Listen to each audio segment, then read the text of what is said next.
Mirëmbrëma nderuar teleshikues, ju përshëndesim nga studio emisioni Debat Transparencë. Jemi drejt për drejt televizionin Skampa dhe portalin Elbasan News. Në pjesën e parë të emisionit sotëm kemi ftuar deputetin e pavarur të Kuvendit të Shqipërisë, mjekun emir njohur zotin Enver Roshi. Mirë se erdhët Debat Transparencë. Njëkohësisht në lidhje live me Skype kemi analistin Aleksandër Qipa. Lutem regjist na e mundsoj lidhjen me zotin Qipa, pasi do ta kemi gjatë gjithë emisionit për të bërë pjesë e debatit me të ftuarit në studio. Atëherë derisa regjia të bëj gati lidhjen me analistin Qipa, zoti Roshi, po kalojmë një periudhë mjaft të vështirë, atë të Covid-19, një situatë e pazakontë që ka përfshirë mbar botën, por ka prekur edhe Shqipërinë. Si është përjetuar nga ana juaj kjo periudhë e kësaj pandemie me kaq pasoja për njerëzimin? Përjetimi i kësaj pandemie në planin personal është përjetuar jo vetëm në planin mjekësor, por edhe në planin historisë në publik, si epidemiolog, njëkohësisht edhe në planin politik, si politikbërës në Parlamentin e Shqipërisë, përmjet nismave dhe hapave të marra që ka marrë Parlamenti shqiptar për t'i ardhur në ndihmë dhe për t'i përgjigjur pandemisë, emergjencës së shpallur nga qeveria, me qëllim që të minimizohen në minimum humbjet që vinë nga kjo pandemi. Duhet të thënë që në aspektin profesional, unë këto e kam përjetuar që në rastet e para që dorë në dhjetor të vitit 2019, por edhe më vonë deri në rastet tanishme, sigurisht që kjo pandemi ka veçoritë veta që besoj se do t'i ezorojmë në pyetjet e tjera të emisionit së bashku me juve. Ndërkohë ashtu si gjithë qytetarët edhe ju e keni përjetuar periudhën e karantinimit. Natyrisht e kemi përjetuar periudhën e karantinimit duke respektuar të gjitha rregullat e përcaktuara nga task forca. Njëkohësisht kjo task force ka ndjekur me rigorozitet dhe udhëzimet e dhëna nga Organizata Botërore e Shëndetësisë lidhje me respektimin e gjitha distancimin fizik, që fillimisht u përdor si distancim social, por në fakt ishte distancim fizik, një higjenë personale, po njëkohësisht qëndrimi në shtëpi për të minimizuar kontaktin me personat e mundshëm të infektuar, por dhe për të mos e përhapur sëmundjen në popullatën e përgjithshme, për të ruajtur pra popullatën të paprekshme nga rastet e pozitivitetit apo dhe përhapjes së epidemisë më gjerë në Shqipëri. Ndërkohë, rreth 2 muaj më parë u izolua gjithë shoqëria shqiptare, tashmë kemi të quajturat zonat gjelbra, zonat kuqe. Cilat janë kriteret që përdoren për të përcaktuar kush është zonë kuqe dhe cila është zonë gjelbër? Që nga momenti i 9 marsi, kur qeveria shqiptare u shpall kjo masat e marra për karantinimin, unë do të them që momentet e para dhe shpallja e emergjencës dhe shtyrja e saj deri 23 qershor të vitit 2020, rregullat për shpalljen e një pandemie apo më saktë të një zone të gjelbër apo zone kuqe kanë bënë me numrin e rasteve të reja në zona ndryshme të Shqipërisë. Po të shikojmë trendin epidemiologjik të gjitha rasteve që kanë dalë në Shqipëri me pozitivitet, zonat e gjelbra duhet të kenë një pozitivitet zero të numrit të rasteve pra. Dhe duhet që fatmirësisht që ky numër zero duhet të shkojë deri në 2 javë pra, që ne atëherë të shpallë plotësisht zonë gjelbër. Pasi ka dhe zona tjera që janë raste aktive, pra që janë pozitiv, por janë të izoluara, që nuk kanë nevojë për trajtim spital. Edhe këto zona shpallen me një zonë e gjelbër, por me një kufizimet e veta të rastit që kanë. Sot për sot në Shqipëri zona e kuqe e shpallur Tirana, është Kruja dhe Shkodra. Pasi ka raste aktive edhe Fieri që ka raste aktiv, pa që ka raste të reja. Dje kishim 12 raste, sot kemi 4 raste. Ky është numri më i vogël i rasteve me Covid gjatë që nga shpallja e emergjencës, por edhe që nga rasti i parë që doli në 12 mars të vitit të para 2 muajsh. Ndërkohë sot në mëngjes pra këtë fillim javë ka pasur një paqartësi për sa i takon Elbasanit, është tek zona e kuqe apo tek zona e gjelbër? Elbasani ka disa nëse 2 raste aktive. Normalisht që Elbasani akoma nuk duhet quhet pa në definicionin e saj të plot, domethënë të gjelbër. Gjithsesi, nëse këto 2 raste pra janë të izoluara, janë në trajtim dhe nuk kanë kontaktet e tyre për rreth atëherë mund të shpallet pjesa e saj e zonë gjelbër me kufizimet e veta pra. kufizimet e veta. Kurse rastet e tjera plotësisht të gjelbra, si që janë Peqini, është Gramshi, është Librazhi, është Prënjësi, Belshi, këto janë zona plotësisht të gjelbra. Dhe kur Elbasani të negativizohet dhe këto dy raste, pra të kalojnë atë plotësisht atë 2 javshin e vetë që bën cikli smundjes, atëre kur tjetë 0, atëre do thotë që edhe kjo është një 0 edhe një zonë plotësisht e gjelbër e saj. Pra distancimi fizik duhet ruhet, duhet respektu masat që të minimizohet pra kontakti nga personin person pra për hapjen e Covidit. Ndërkohë regjia më konfirmon që analisti Aleksandr Qipa është në lidhje drejt për drejt Skype. Mirëmbrëma zoti Qipa, mirë se erdhët në debatet Transparencë. Mirë se u gjej. Atëherë, sikur se thamë dhe në fillim, jemi me deputetin e pavarur, mjekun Enver Roshi në këtë emision, po diskutojmë për aktualitetin e COVID-19 në Shqipëri. Është e vërtet, është një nga pandemitë më të pazakonta që përjeton hapësira globale dhe në mënyrë të veçantë vendi jonë. Kjo ka hapur debate, sidomos në momentin kur ka filluar faza e dytë, ajo e shumë pritura, që është faza e ikjes nga një izolacion i plot, një regjim i cili u vendos si i tillë në emër të kujdesit shëndetësor për popullsinë civile dhe që de facto nxori në epiqendër të vëmendjes edhe problemet e funksionalitetit apo të mungesave që karakterizojnë sistemin e shëndetësisë publike në Shqipëri. Debati mbetet i hapur, edhe për arsyeën se si është administruar ajo, ka 2 palë të cilat janë pjesë e artikulimit të shqetësimit publik, 2 palë që pretendojnë se shprehin qëndrimet e opinionit publik, një palë që ankohet për masat të cilat de facto privuan dhe ndoshta cënuan edhe liritë themelore të shoqërisë dhe tu kemi parasysh atë masë që realizoi edhe një protestë si segmente të shoqërisë civile në Tiranë 2 vite më parë dhe është dhe një pjesë tjetër e opinionit publik i cili është i interesuar për respektimin e këtyre masave dhe kryesisht të regjimit të ashtu quajtur të distancimit social, i cili garanton në një lloj kuptimi mos shpërndarjen e koronavirusit apo COVID-19 dhe evitimin e efekteve të mëdha masive të pandemisë në cilën edhe vendi jonë është përfshirë në hartën globale të prekjes të cënimit prej saj. Ajo që duhet them në përgjithësi rajoni jonë dhe vendet fqinje me Shqipërinë nuk përfshihen ndër vendet me ngjyrës së thellë të kuqe të COVID-19. Rastet kanë qenë sporadike në raport me numrin e popullsisë dhe kryesisht në raport me shpërndarjen demografike të virusit pandemik. Nga ana tjetër, mendoj që është momenti që ky debat, në një lloj kuptimi ky debat tashmë është futur dhe në agjendën politike të shoqërisë sonë, nëse e vini re, opozita politike e vendit e ka futur këtë në agjendën e reagimit dhe ligjërimit politik ditor të saj, dhe nga ana tjetër vetë qeveria është duke u përballur me kritika, akuza dhe me një llogari dhënie publike dhe kryesisht mediatike për mënyrën se si administrua, se cilat kanë qenë efektet dhe kostot ekonomike dhe financiare që pasuan në regjimin gati 2 mujor të pandemisë dhe në mënyrë të veçantë mendoj që po në këtë agjendë politike të institucioneve politikbërëse të vendit do të përfshihet edhe llogaridhënia dhe auditimi i kostos reale financiare me të cilën u përball qeveria dhe që në një lloj pikpamje rikonceptoi edhe buxhetin vjetor të vendit.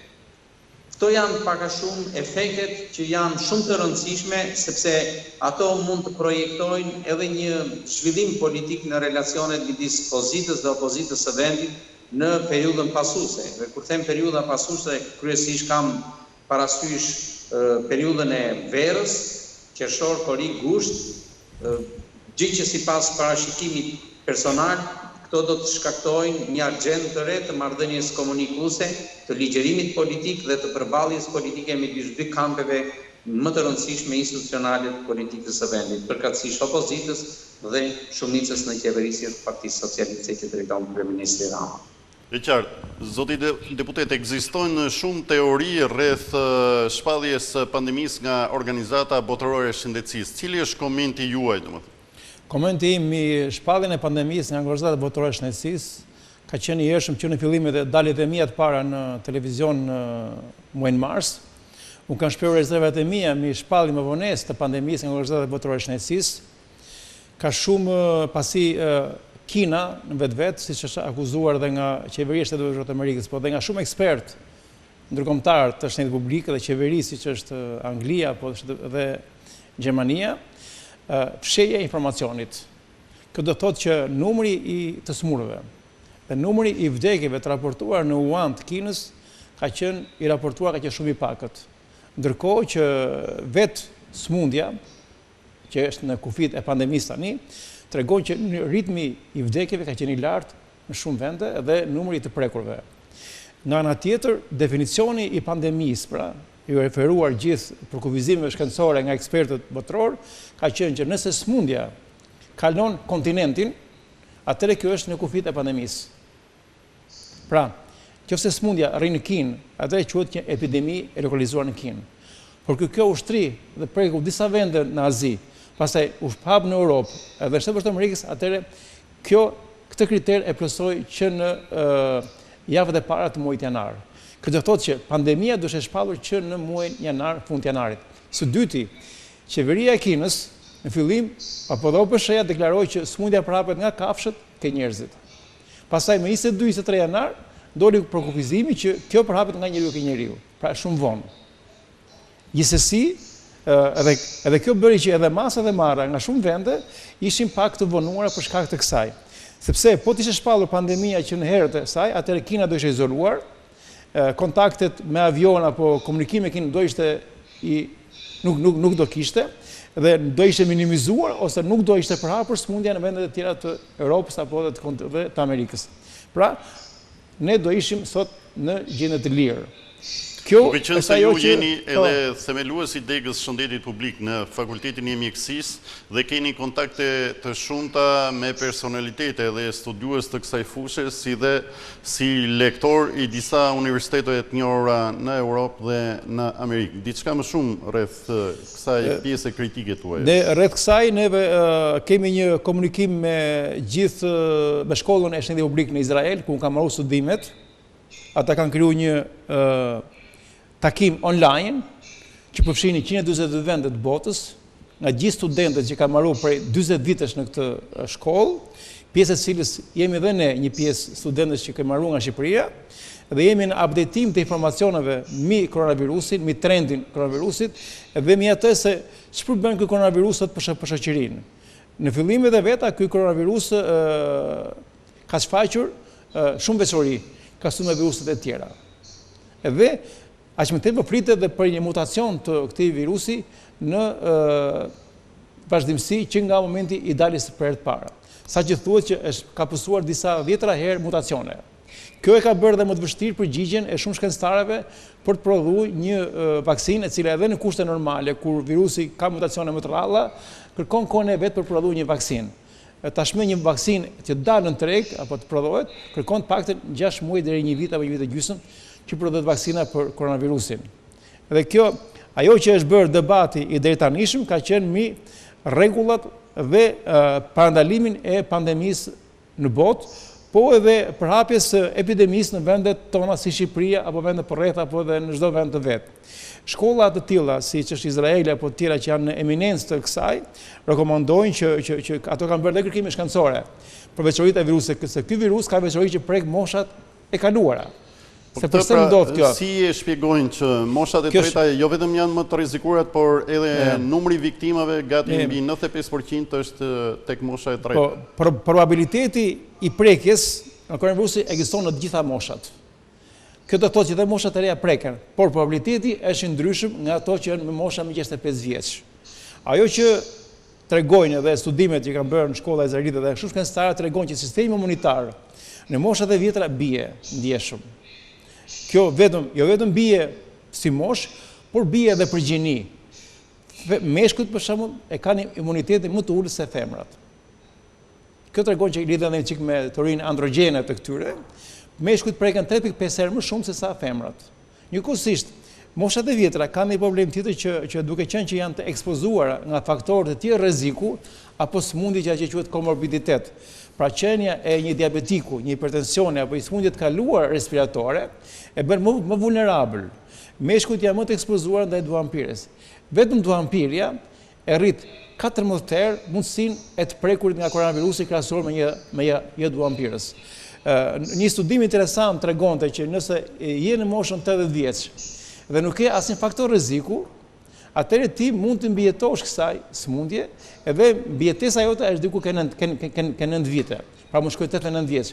Po nëse je 65-70 vjeç e ke disa faktor rreziku, atëherë mbijetesa në koronavirusi është shumë e vogël, pra nuk mund të mbijetosh. Kjo tregon që kompleksiteti i kësaj është shumë i madh edhe ky virus pra e prek veçanërisht mushkëritë. Prandaj quhet edhe COVID-2. Se koronavirusi SARS ka qenë në 2003 që prekte mushkëritë, sindromi akut respirator i rënd, dhe ky është sindromi akut respirator i dytë që shkaktohet nga koronavirusi. Pra prek veçanërisht mushkëritë dhe ka një pneumoni atipike, veçanërisht e shprehur për këto mosha. Edhe se zhvillimi i sëmundjes është shumë i shpejtë, saqë e bën pacientin pra të kërkojë me një ndihmë spitalore, kërkon ndihmë në intensive care apo në reanimacion, njëkohësisht dhe për ndihmë për oksigjen pra. Por që e thash dhe një që mosha mesatare e vdekjeve në Itali është 80 vjeç, kurse në Shqipëri duke 74 vjeç. Si ka qenë reagimi i qeverisë shqiptare me fillimin e pandemisë dhe si është menaxhuar situata gjatë këtyre 2 muajve? E njëjta pyetje edhe për zotin Çipa. Shumë e drejtë. Në kushtet e një pandemie të tillë dhe një epidemie vendi, në kushtet e një emergjence, duhet që gjithë faktorët politik në Shqipëri duhet të jenë në një zë. Në një zë të vetëm. Dhe mesazhi duhet të jepet qytetarëve konform linjës së Organizatës Botërore të Shëndetësisë. Reagimi i qeverisë për mua, masi Italia e konsiderua zonë kuqe, pa një ditë më vonë, edhe Shqipëria konsiderua zonë kuqe me ato mbylljet e veta, ka qenë në kohë, për mendimin tim. Ka qenë në kohë, masat e marra ka qenë në kohë, edhe ekspertët dhe Instituti Shërblik, edhe laboratori i Institutit Shërblik i pajisur prej kohësh me tampone, ka bërë që ne të përgjigjemi në kohë gjitha masave të marra. Dhe efikasiteti i këtyre masave të marra është i dukshëm pra. Që ne kemi një numër të pakt pra pozitiviti me koronavirus, kemi edhe numër të ulë vdekjesh. Pra kemi 31 vdekje që i bie 10 vdekje për 1 milion banor. Kemi rreth 300 koronavirus pra për 1 milion banor. Ndërkohë që këtë popullsitë të tjera, ky është më i lartë. Edhe pozitiviteti pra i tyre është shumë i pakët, po njëkohësisht edhe shërimi pra ka rritur ke 600 raste të shëruara pra. Megjithatë opozita jo parlamentare nga mëngjesi deri në darkë nuk i ka rreshtur kritikat për mënyrën si është menaxhuar situata. E them tu se nuk dua të unë them si profesionist dhe që në profesionin tim për epidemiologu dhe shëndet publik, unë dua që populli, njerëzit thjesht ke një mesazh mbështetje dhe ngrohje, që lidhe me distancimi fizik, me mbylljen e dyqaneve dhe shumë aktiviteteve, natyrisht që ka një kosto ekonomike që duhet vlerësohet më vonë, ka qenë një masë që duhet respektuar dhe opozita këtu duhet të kushtonte patishte në një vijim. Nuk është koha për të bërë aksione politike që të rritet bursa politike. Unë mendoj që bursa politike e PD-s apo e partive të tjera nuk ka rritje në këtë aspekt. Pasi ne duhet të shërbejmë jetës së njerëzve. Ajo është primordiale pra. Parimore, edhe kjo është fusha ku ne të punojmë. Unë mendoj që të gjitha aksionet e marra nga qeveria ka qenë konform edhe akte normative që ka kaluar parlamenti. Parlamenti jon është parlamenti i dytë në Europë, mas Belgjikës dhe Belgjika bashkë, që ka bërë mbledhje komisionesh apo mbledhje parlamentare apo të seancave në kushtet e një pandemie të tillë. Pa ne mbledh disa herë në online dhe kemi prodhuar disa drafte që i vinë në ndihmë qeverisë që të parandalohet epidemia, të minimizohet shtrimi në spital, edhe të kemi raste të pakta të vdekjeve. Nëse shikojmë pra, po ta linim ka shumë shembuj dhe një teori është sikur ta linim sëmundjen të lirë. Sikur sëmundja duhet të ishte e lirë, pra, në zhvillimin e vet normal, ato që quajmë historia natyrore e sëmundjes, kur pas sëmundjes do ishte e tillë që do kishim raste të shumta që kërkonin për shtrim në spital. Do kishim raste të shumta për animacion dhe për oksigjen. Sistemi shëndetësor që është më i zhvilluar në Itali u gjet i pa përgatitur. Fatmirësisht, Shqipëria këtë kurb pra e uli, e shtypi pra. A një kurbë e lartër, e shtypi kurbën, sa që ajo vija që e kalon, pra, që sistemi shëndetësor kalon kolaps, ne nuk e prekëm, pra. Sistemi shëndetësor nuk kalon kolaps. Kjo për shkak të menaxhimit që i ka bërë qeveria. Kjo për qeveria, shkak të menaxhimit që bëri qeveria, sepse rastet e pakta vjen edhe nga masat e qeverisë. Por dhe veçoritë që kemi ne si popullat. Ku që ne veçoritë e popullatës? Ne kemi një grup mosh mbi 65 vjeç që është diku ka 14%, krahasuar me Italinë që është diku 23%. Kjo grup mosh llogaritet ka 402.000 banorë që ka Shqipëria. Rre 75% e kësaj, pa 55% e kësaj grup moshe banojnë në qytete, pra. 25% banojnë në fshat. Dhe po ta llogarisim rreth 225.000, 30.000 janë në qytete. Po 75.000 banojnë në fshatra, ku mundësia e kontakteve fizike pra është e pakët. Edhe vetëm kaq, por edhe përqindja e kësaj moshe është e ulët. Plus, pra kjo bëri që kjo situatë të menaxhohet në kohë për mua, në kohë, edhe të ruaj parametra normal pa që sistemi shëndetësor të kalojë kolaps. Ajo që unë them, ne duhet kemi frikë nga hapja tani. Kjo është problemi. Ja, do të diskutojmë te. Sërish në lidhje drejt për drejt me Skype me analistin Aleksandër Qipa. A ka fituar qeveria luftën me kohën, me COVID-19, zoti Qipa? Po mendoj që është një pretendim ende herët për të paraqitur, por edhe unë ndaj të njëjtën mendim me profesorin për regjimin e parë të kufizimit dhe të masave administrative për izolimin e popullsisë dhe për ndalimin e lëvizjes njerëzve për ta ndaluar atë që quhet përhapja e virusit. Janë masa të cilat u mbështetën nga pjesa më shëndoshe e ekspertizës në Shqipëri, dhe kur them kam parasysh komunitetin e mjekëve, ekspertët e sëmundjeve epidemiologjike, apo qoftë edhe strukturat të tjera që e vëzhguan këtë në raportin krahasimtar me masat që morën qeveritë e vendeve të rajonit dhe kryesisht të kontinentit tonë. Ajo që unë mendoj dhe duhet ta vlerësoj është se dhe opozita, sidomos në periudhën 6 javore të kësaj pandemie, mbajti një qëndrim konstruktivist. Ajo nuk hoqi dorë vërtet nga oponenca për çështje dhe veprime konkrete, për opsionet që ajo kishte në raport me masat preventive që mori shumica në qeverisje, në rastin konkret qeveria. Ajo atakoi rolin e protagonizmit që pati kryeministri duke marrë përsipër dhe duke monopolizuar atë që quhet komunikimin, qoftë për masat administrative, qoftë për masat shëndetësore, deri dhe për didaktikën mjekësore që e mori përsipër sidomos në 2-3 javët e para. Dhe këto janë kritika normale që mund vinë nga një opozit. Nga ana tjetër, opozita nuk e zhvendosi kritikën apo qëndrimin oponencial të saj në aspektet e politikës së kufizimit, po përkundrazi, solli në fokus në kuadër të këtyre masave, përgjegjësinë dhe transparencën që duhet kishte qeveria për kostot reale të planifikuara, për blerjet, tenderat, ashtu sikundër është një pjesë e agjendës akuzave që kanë ngritur këto ditë, dhe për aspekte të tjera. Dhe kjo është normale, mendoj unë. Përkundrazi, pandemia në një lloj kuptimi riktheu edhe një herë vlerën e oponencializmit opozitar në ligjërimin publik dhe në komunikimin publik. Ajo që mendoj se ndoshta duhet ishte parë me një lloj logjike më racionale prej qeverisë, kishte të bënte me shtrirjen territoriale të masave kufizuese. A do duhet të ishin ato masa të unifikuara ashtu siç ndodhi? Pra, për të krijuar mundësinë që aty kishim një territor i cili nuk presupozoi se ishte i prekur nga virusi, të vazhdonte jeta ekonomike, që efektet ekonomike dhe kostot financiare të shkaktuara prej pandemisë të mos ishin të unifikuara, apo përkundrazi të krijojë një kontrast pozitiv në gjithë hapësirën administrative të Republikës.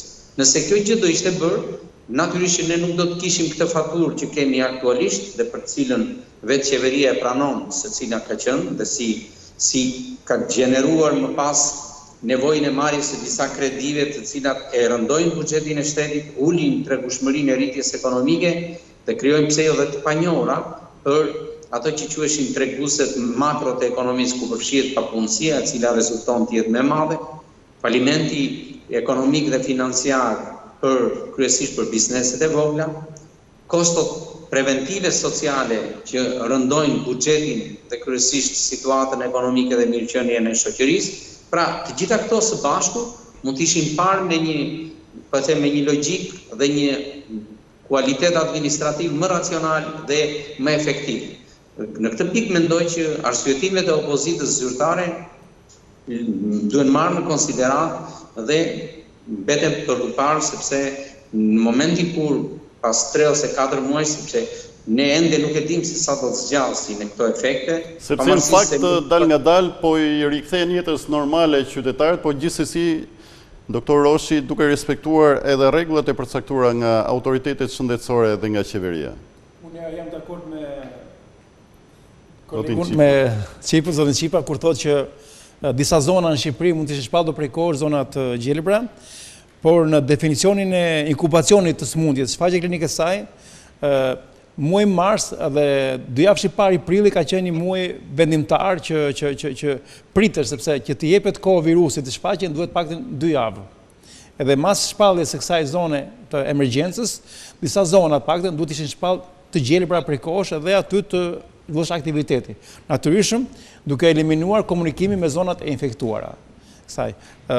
Natyrisht që ka shumë debat në këtë aspekt nga opozita, unë nuk i ashtu, por e them dhe njërë që kjo pandemi, për shembull, e ka vënë në provë edhe sistemi shtensor, por edhe qeverisjen, edhe gjithë, sepse qasja dhe përgjigja që merr pandemia nuk është vetëm një qasje shëndetësore, por qasje financiare, sociale, është një tjetër sprov për qeverinë shqiptare pandemia, pasi gjatë vjeshtës vitit 2019 Shqipëria u godit nga 2 fatkeqësi të rënda natyrore, siç ishte tërmeti i muajit shtator dhe tërmeti i muajit nëntor, që shkaktuan vërtet katastrofa njerëzore, por edhe humanitare. Ka qenë një sfidë për qeverinë shqiptare, edhe tërmeti, edhe sfida e pandemisë. Unë them që edhe në sfidën e tërmetit, dhe që kjo u vërtetua me donacionin e madh që u bë ndaj Shqipërisë me $1.5 miliard që jep Shqipërisë, po edhe në sfidën e tanishme që për këtë pa natyrisht me gjithë ato problemet e veta që ka, në total them që qeveria përballon shumë mirë pra. Fakti dhe kush është indikatori për këtë?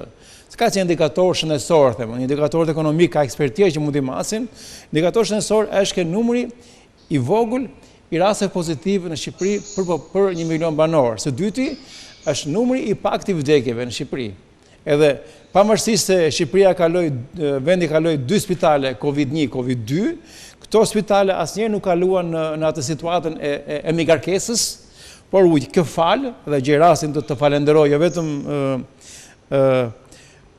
politikën e marrë në të aspekt, por natyrisht ata që ishin në frontin më të nxehtë, pra, epidemiologët, institucion publik, profesionistët, që nga profesor Tankalo, profesor Narian Argji, Nehadat Shomo, profesor Pumbipero, dhe gjithë personelin infermerior që është aty, ne nesër do shkojmë në spitalin infektiv për të celebruar apo për të uruar ditën e infermierit, që është një ngjarje e madhe që për gjithë infermeristikën botërore. Pa këta ishin në betejë të kësaj, dhe unë kam ngritur në parlament sepse dikur këta kanë punuar me risk të lartë. 10% e të infektuarve në botë, pra, janë personel mjekësor. Edhe në Shqipëri ka 60-70 personel mjekësor të infektuar nga koronavirusi, pra. Janë në risk të lartë. Në Itali ka vdekje, diku ke 150 të vdekur mjekë dhe infermier. Pra këta që janë punojnë në frontet tilla kanë dhe vështirësi. Dhe kjo duhet u njihet. Qeveria e kaluar në vitin 2012 e hoqi vështirësinë që marrin mjekët me infermierët në spitalet infektive. Ne kemi në Shqipëri infermierë dhe mjekë me hepatitë C, të marrë si pasojë e manipulimeve që kanë ata me sheringat. Pa ka vështirësi të mëdha. Dhe qeveria duhet ta njoftë vështirësi, duhet ta paguajë. Dhe nuk është nevoja që të rrisim rrogën me 1.000 euro tani, por kjo ta marrë që tani. Në parlament jeni një grup mjekësh, apo loboni që në parlamenti të ndikojnë në ne kemi lobuar edhe çështjes financiare. Po, patjetër, dhe duhet ta ngrimë që shkalla e vështirësisë e marr prej vitesh edhe në kohën e regjimit komunist ka marrë shkallë vështirësie deri në vitin 2012. Në 2012 kjo shkallë vështirësie është hequr padrejtisht pra. Edhe jo vetëm kaq, por edhe shumë profesione tjera në Shqipëri që janë në risk të lartë, po themi qoftë infektiva apo qoftë duke dëmtuar shëndetin, qeveria duhet ta rikthejë shkallën vështirësie pra. Kjo shkallë e dëmit të shëndetit që vjen nga ekspozimi në punë. Edhe në institucion publik ka njerëz që punojnë në laboratore, rrisë lartë, ka dhe epidemiologë që vënë dhe që identifikojnë apo shërbimi inteligjencës që bën hetimin epidemiologjik të sëmundjeve. Këto shkallë vështirësie duhet të jepen këtyre njerëzve. Pra, atëri komente edhe nga zoti Qipa për sa i takon përfitimeve financiare që kanë bluzat e bardha, sidomos në këtë periudhë kaq të vështirë të pandemisë. Po duhet ta themi haptazi që nuk ka çmim që të shpërblej atë sakrificë që po bën stafi mjekësor kryesisht i seksioneve apo pavioneve të epidemiologjisë në Republikën e Shqipërisë. Është ndoshta një nga ngjarjet më të shënuara të heroizmit social dhe qytetar, i cili pothuajse ka qenë i munguar në arkun kohor të 25 viteve në Shqipëri.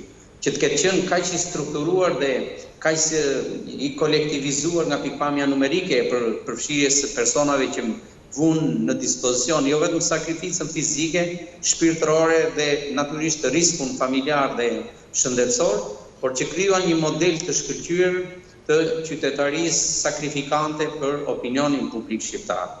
Dhe në këtë pikë mendoj që shumica që kryeson kryeministri Rama e shfrytëzoi pozitivisht për propagandën e vet dhe e shfrytëzoi edhe për atë që unë dua ta quaj diplomacinë e solidaritetit dhe të lobimit. Në të dy rastet, meqense folëm pak më parë për rastin e tërmetit që ndodhi në Shqipëri muaj më parë dhe lobimi që bëri qeveria për ngritjen e grupit e konferencës së donatorëve, mënyra se si loboi, se si negocioi dhe natyrisht atë që e konsideroi fryt të konferencës së donatorëve, që ishte një rast i pazakont në pikpamjen e negocimit dhe të lobimit, po kështu edhe diplomacia e solidaritetit që ofroi në rastin e Italisë me grupin e infermierëve dhe të mjekëve.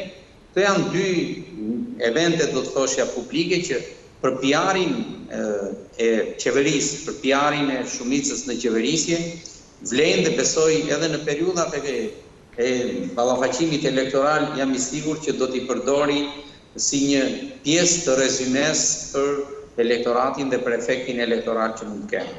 Dhe ajo pjesa tjetër që mendoj që është shumë e rëndësishme, ka të bëjë po nismat për të ripar edhe një herë, apo qoftë edhe për të rikompozuar strukturën e shpërblimit financiar për mjekët shqiptar dhe për specialistët, përfshi edhe infermierët e sistemit shëndetësor publik në vend, duhet të vlen pikërisht në këtë moment, sepse është një betejë e fituar në kuptimin jo vetëm më honorifik të fjalës, por në kuptimin më efektiv për të rikthyer atë që unë dua ta quaj gravitetin midis shërbimit shëndetësor publik dhe shërbimit shëndetësor privat.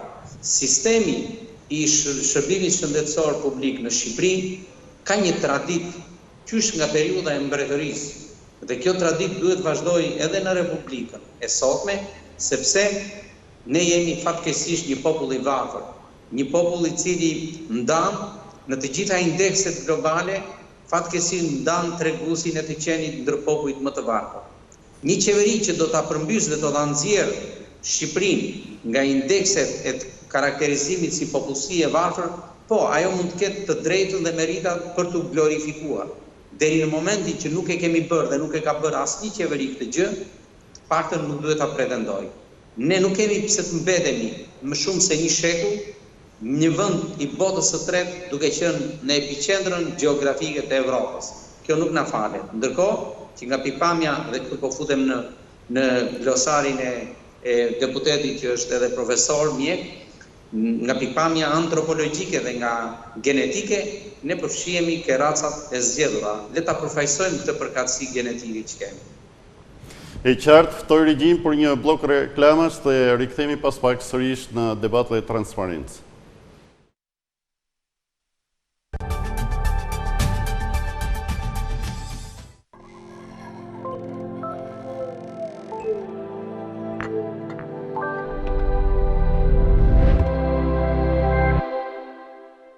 U bën 2 vjet që po e përdor kremin Versace 1969. Kremrat Versace 1969 janë produkte që me të vërtetë i dhurojnë atë që i mungon lëkurës suaj. Dhe efekti vazhdon. Unë nisa të ndjej me njëherë ndryshimet në fytyrë. Bashkimi i kolagjenit dhe shegës në këtë krem dhuron një efekt të pazëvendësueshëm për lëkurën tuaj. Studimet e reja laboratorike rivërtetojnë edhe një herë se bashkimi të dy këtyre elementeve bën për lëkurën atë që mund të quhet pa hezitim mrekulli. Duket si kur po mos të kem këtë krem çdo ditë, nuk do të isha kjo që jam, me këtë lëkurë që kam. Rruda? Për çfarë rrudësh po flasim? Kur e bleva për herë të parë, efekti i tij ishte i mrekullueshëm.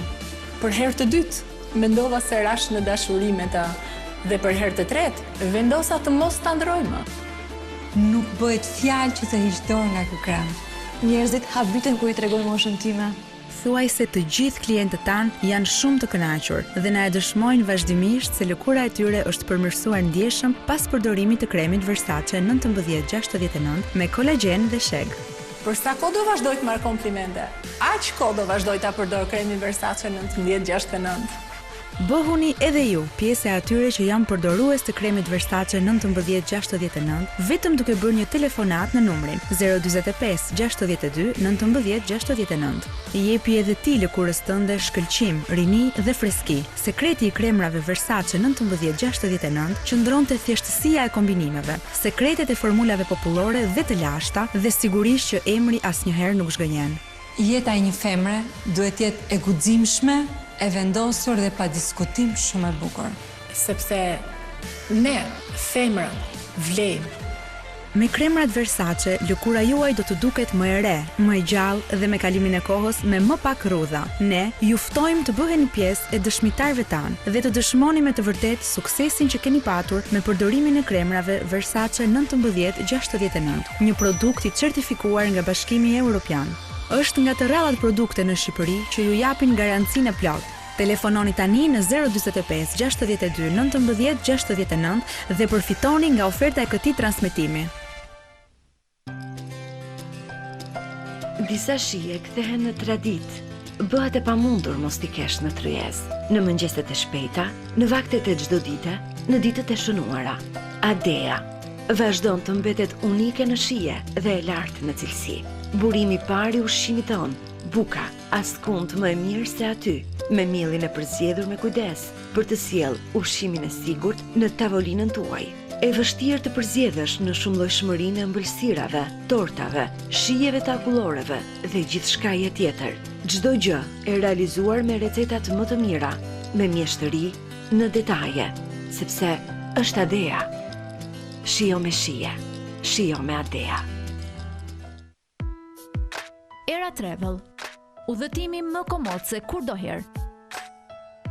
Era Travel sjell automjete me kushte komode për të realizuar udhëtimin drejt Tiranës dhe Anasjelltas.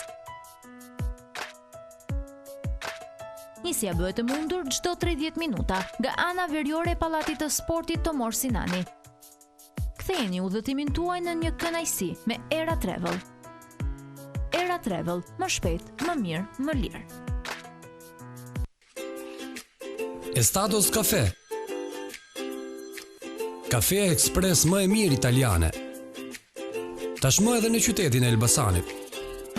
Mishela të përzgjedhura që bëjnë këtë kafe unike. Teknologji për punimi moderne dedikuar ruajtjes së shijes. Paketim cilësor dhe shpërndarje në të gjithë vendin. Zgjidh Estados Cafe. Shija që zgjat për gjithmonë.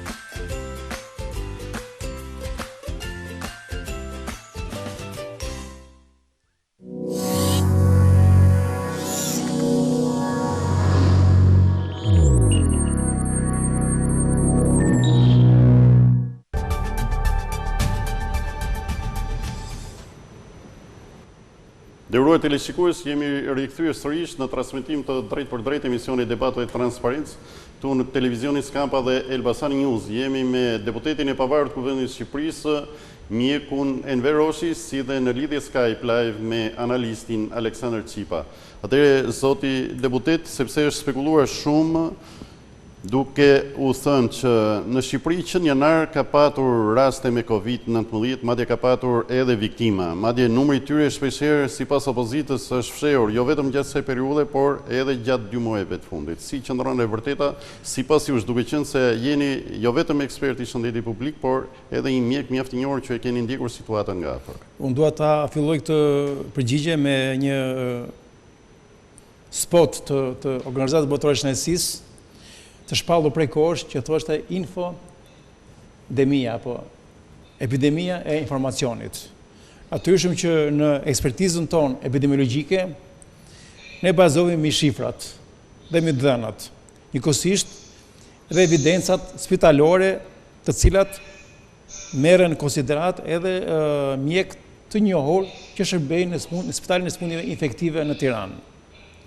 Ato dhënat që ka shërbimi epidemiologjik shqiptar, nuk ka raste të konfirmuara apo të dhëna për raste pozitiviteti të koronavirusit në muajin janar apo shkurt. Ka pas një veçori ky virus. Dalja e virusit u shoqërua ndërkohë bashkë me gripin sezonal. Kuptojmë që gripi sezonal edhe ai prek mushkërit. Edhe natyrisht që vuajnë më shumë ata që janë moshat e vjetra në të grip sezonal. Edhe ka pas raste natyrisht si çdo vit tjetër, edhe me virusin e gripit sezonal. Dhe këto shpesh raste këto konfondohen me atë të koronavirusit. Por raportet tona, siç pas profesor Dritan Kalos, profesor Lulkrajs, që e falenderoj për misionin human që bëri, megjithëse dalë në pension, u rikthye, u sëmur, u trajtua, vajte në shtëpi, prapë u rikthye në spital për të shërbyer pacientëve, shefës së shërbimit të smundjeve infektive në profesorit në Eta Çomës, po edhe shërbimit epidemiologjik të Institutit Publik, i cili ka buletinin javor, alerti, pra, që raporton mbi situatën epidemiologjike të infeksioneve respiratore të sipërme dhe të poshtme. Edhe në gjitha këto, ne nuk kemi të konfirmuar, pra, të tilla për raste koronavirusit. Aq më tepër që edhe tamponet që erdhen nga Organizata Botërore e Shëndetësisë kanë ardhur në muajin janar. Pra, Shqipëria ishte përgatitur edhe laboratori e tamponet për të ardhur. Pra nuk ka raste të konfirmuara me koronavirus për këtë. E pra shtim të rasteve të raportuara, kur rasti i parë është, me sa kujtoj, në datën 12 mars të vitit të marsit të kaluar që kaluam, pra. Nuk ka. Dhe kjo i shërben as numër s'ka pse të fshihen dhe numri i vdekjeve. Kjo është spekulimi i opozitës jo parlamentare apo? Ky për mua është një spekullim, është dhe një çoroditje që njerëzit çorëntohen në këtë aspekt, në panik e sipër. Pa ne duhet që njerëzit të qetësohen kur na dëgjojnë nga televizori, që ne jemi në shërbim tyre, edhe gjithë sistemi shtetëror, por edhe strukturat e tjera të shtetit janë në shërbim të popullatës, edhe mesazhe që do të jenë mesazhe që popullata të ndjejnë ndihmën edhe forcën e shtetit aty ku duhet. Pra, ne kemi 31 vdekje të raportuara deri më sot, që i bie 10 vdekje për 1 milion banor, dhe këto vdekje është numri më i ulët i vdekjeve krahasuar me popullatat e tjera të rajonit apo edhe në botë, pra, për 1 milion banor. Edhe kjo tregon se nuk ka pse fshihen vdekjet duken, numërohen, pra, edhe të mos ngatrohen me rastet e vdekjeve që kanë ndodhur nga insulti apo infarkti apo tjera që zakonisht ndodhin dhe janë të pritshme që ndodhin këtë. Pra nuk ka raste të konfirmuara për muajin janar shkurt me koronavirus. Kjo referuar të dhënave që ka të përditësuara, dhe unë them që ky virus ka pas dhe një veçori tjetër që kur ndonjëherë bota shkencore apo Organizata Botërore e Shëndetësisë nuk ka pas një përditësim të rasteve. Edhe kjo është interesante, se vërtet, do të thënë, minut pas minute gati e gjithë bota updatohet me atë çfarë ndodh me numrin e viktimave nga COVID-19, me të prekurve të tjerë, me të shëruarve, gjë që s'ka ndodhur asnjëherë. Por po ndodh krejt e kundërta në aspektin tjetër, pra gjetja e vaksinës e cila do ta kurojë atë, çka domethënë ende nuk po e bën aq optimiste botën dhe mbar njerëzimin e prekur nga ky virus i rrezikshëm. Informacioni i përditësuar, ora minutë që theksua edhe juve. Bilum ka qenë drejtori i Institutit Publik, doja të krijoj një dhomë me televizionet kryesore të botës në lidhje me monitorimin e smundjeve infektive.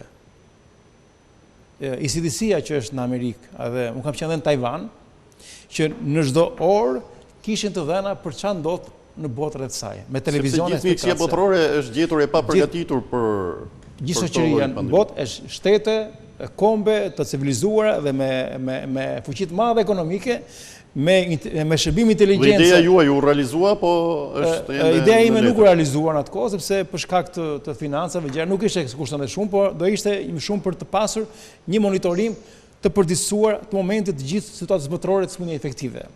Sepse smundjet infektive janë në emergjencë gjithë kohën. Unë desha të theksoj këtu që personeli mjekësor, mjek, infermier, sanitar dhe epidemiologët që punojnë në shërbimin infektiv dhe praandalus janë heronjë të eshtur të shëndetit. Janë këta heronjë për cilët ne sot nuk kemi smundje efektive, s'kemi poliomielitë, s'kemi tetanos apo smundje efektive. Dhe këta shpesh janë lënë në harres.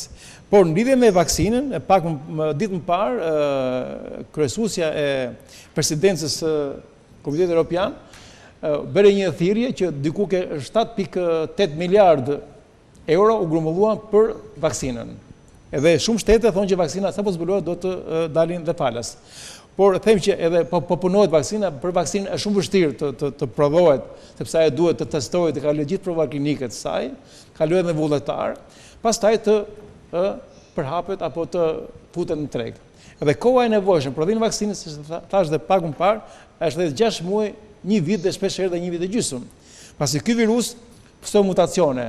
Dhe ajo që duhet pra që vaksina pra të kalojë gjithë testet e saj laboratorike për të dalë dhe për të kaluar në prodhim dhe pastaj për të testuar apo të provuar ke njerëz. Dhe sërish në një lidhje live me Skype me analistin Aleksandër Qipa? Po, edhe unë mendoj që ajo që doja të thoja dhe doja ta kishim si koment nga juaj, zoti Qipa. Çfarë mësimesh do të nxjerr mbar njerëzimi dhe shqiptarët nga kjo pandemi? Po shumica e analizëve në media ndërkombëtare e konsiderojnë këtë si një pandemi që po ndryshon botën, dhe kur thot ndryshon botën në kuptimin e sjelljes, në kuptimin e balancave ekonomike, një ndryshime të cilat janë me efekte edhe gjeopolitike dhe kryesisht gjeoekonomike. Siç e keni vënë re, strukturat e ekonomisë pas pandemisë mund të ndryshojnë sepse sot duket se ekonomia farmaceutike po vendoset në epiqendër të interesit global. Dhe siç e dini ka një debat të hapur i cili është ngritur jo vetëm në nivel diplomatik dhe ekonomik, por edhe gjeostrategjik për të ashtuquajturën vaksinën kundër COVID-19. Një pjesë e mirë e botës tashmë do ta shfrytëzojë këtë situatë për balanca të reja ekonomike dhe pse jo për ndryshime dhe të tregut global të ekonomisë. Bëhet fjalë për ndryshime të strukturave buxhetore vjetore, për ndryshime të rikonceptimit të kanaleve ekonomike dhe kryesisht të interesave ekonomike. Tronditje ka në bursat ndërkombëtare dhe ç'është më e rëndësishme, ende nuk ka një përllogaritje të efekteve financiare që ai gjithë periudha pandemike dhe izolimi që u realizua në nivel global do të ketë mbi ekonominë dhe kryesisht mbi strukturat e saj. Shumica e kompanive më prestigjioze në botë të fluturimeve ajrore do të rishikojnë jo vetëm strukturën, por kapacitetet e tyre, do të rikonceptojnë buxhetet, financimet dhe pse jo, edhe hata e linjave të këtij trafiku kaq të rëndësishëm për ekzistencën dhe trafikun global do të rishqyrtohet. Paktën kështu e thonë shumica e mediave që i mbajnë në fokus këto interesa ekonomike dhe kryesisht e kam fjalën për mediat e profitit ekonomik. Nga ana tjetër, siç e keni vënë re, debati për sa i përket çështjes marrjes së masave në kohë ose jo, është një debat që ka prekur së fundi në mënyrë kaq evidentueshëm edhe Shtetet Bashkuara të Amerikës. Ka një debat midis presidentit amerikan Trump me demokratët, dhe kur them demokratët nënkuptoj faktin ato shtete që qeverisen nga guvernator demokrat. Ka një diversitet fuqishëm të pikpamjes që ndajnë ata për izolimin dhe për masat efektive të hapjes ose jo të republikave brenda Federatës Amerikane. Po kështu në Evropë ka debate të tilla. Vetë Gjermania që u karakterizua nga një masë preventive kufizuese, sot ka një diversitet që u shpreh edhe me protestën që u zhvilluan në disa prej qyteteve kryesore të saj dhe për këtë shumica e elitës politike gjermane po ndan kritika ndaj kancelares Merkel dhe ndajnë qëndrime të ndryshme sidomos për landet brenda Gjermanisë. Vetë Italia fqinje, efektet dhe modelet e saj janë kaq alter ego për Shqipërinë tonë dhe kryesisht për sjelljen politike dhe masat administrative, ndan gjithashtu një qëndrim midis jo vetëm partive politike të saj dhe parlamentit, por edhe midis zonave të saj të ndryshëm. Ndryshe zhvillohet debati me ju, ku normalisht efekti ka qenë jo aq i madh sa në pjesën e Italisë së mesme, po kështu edhe në Italinë e Veriut.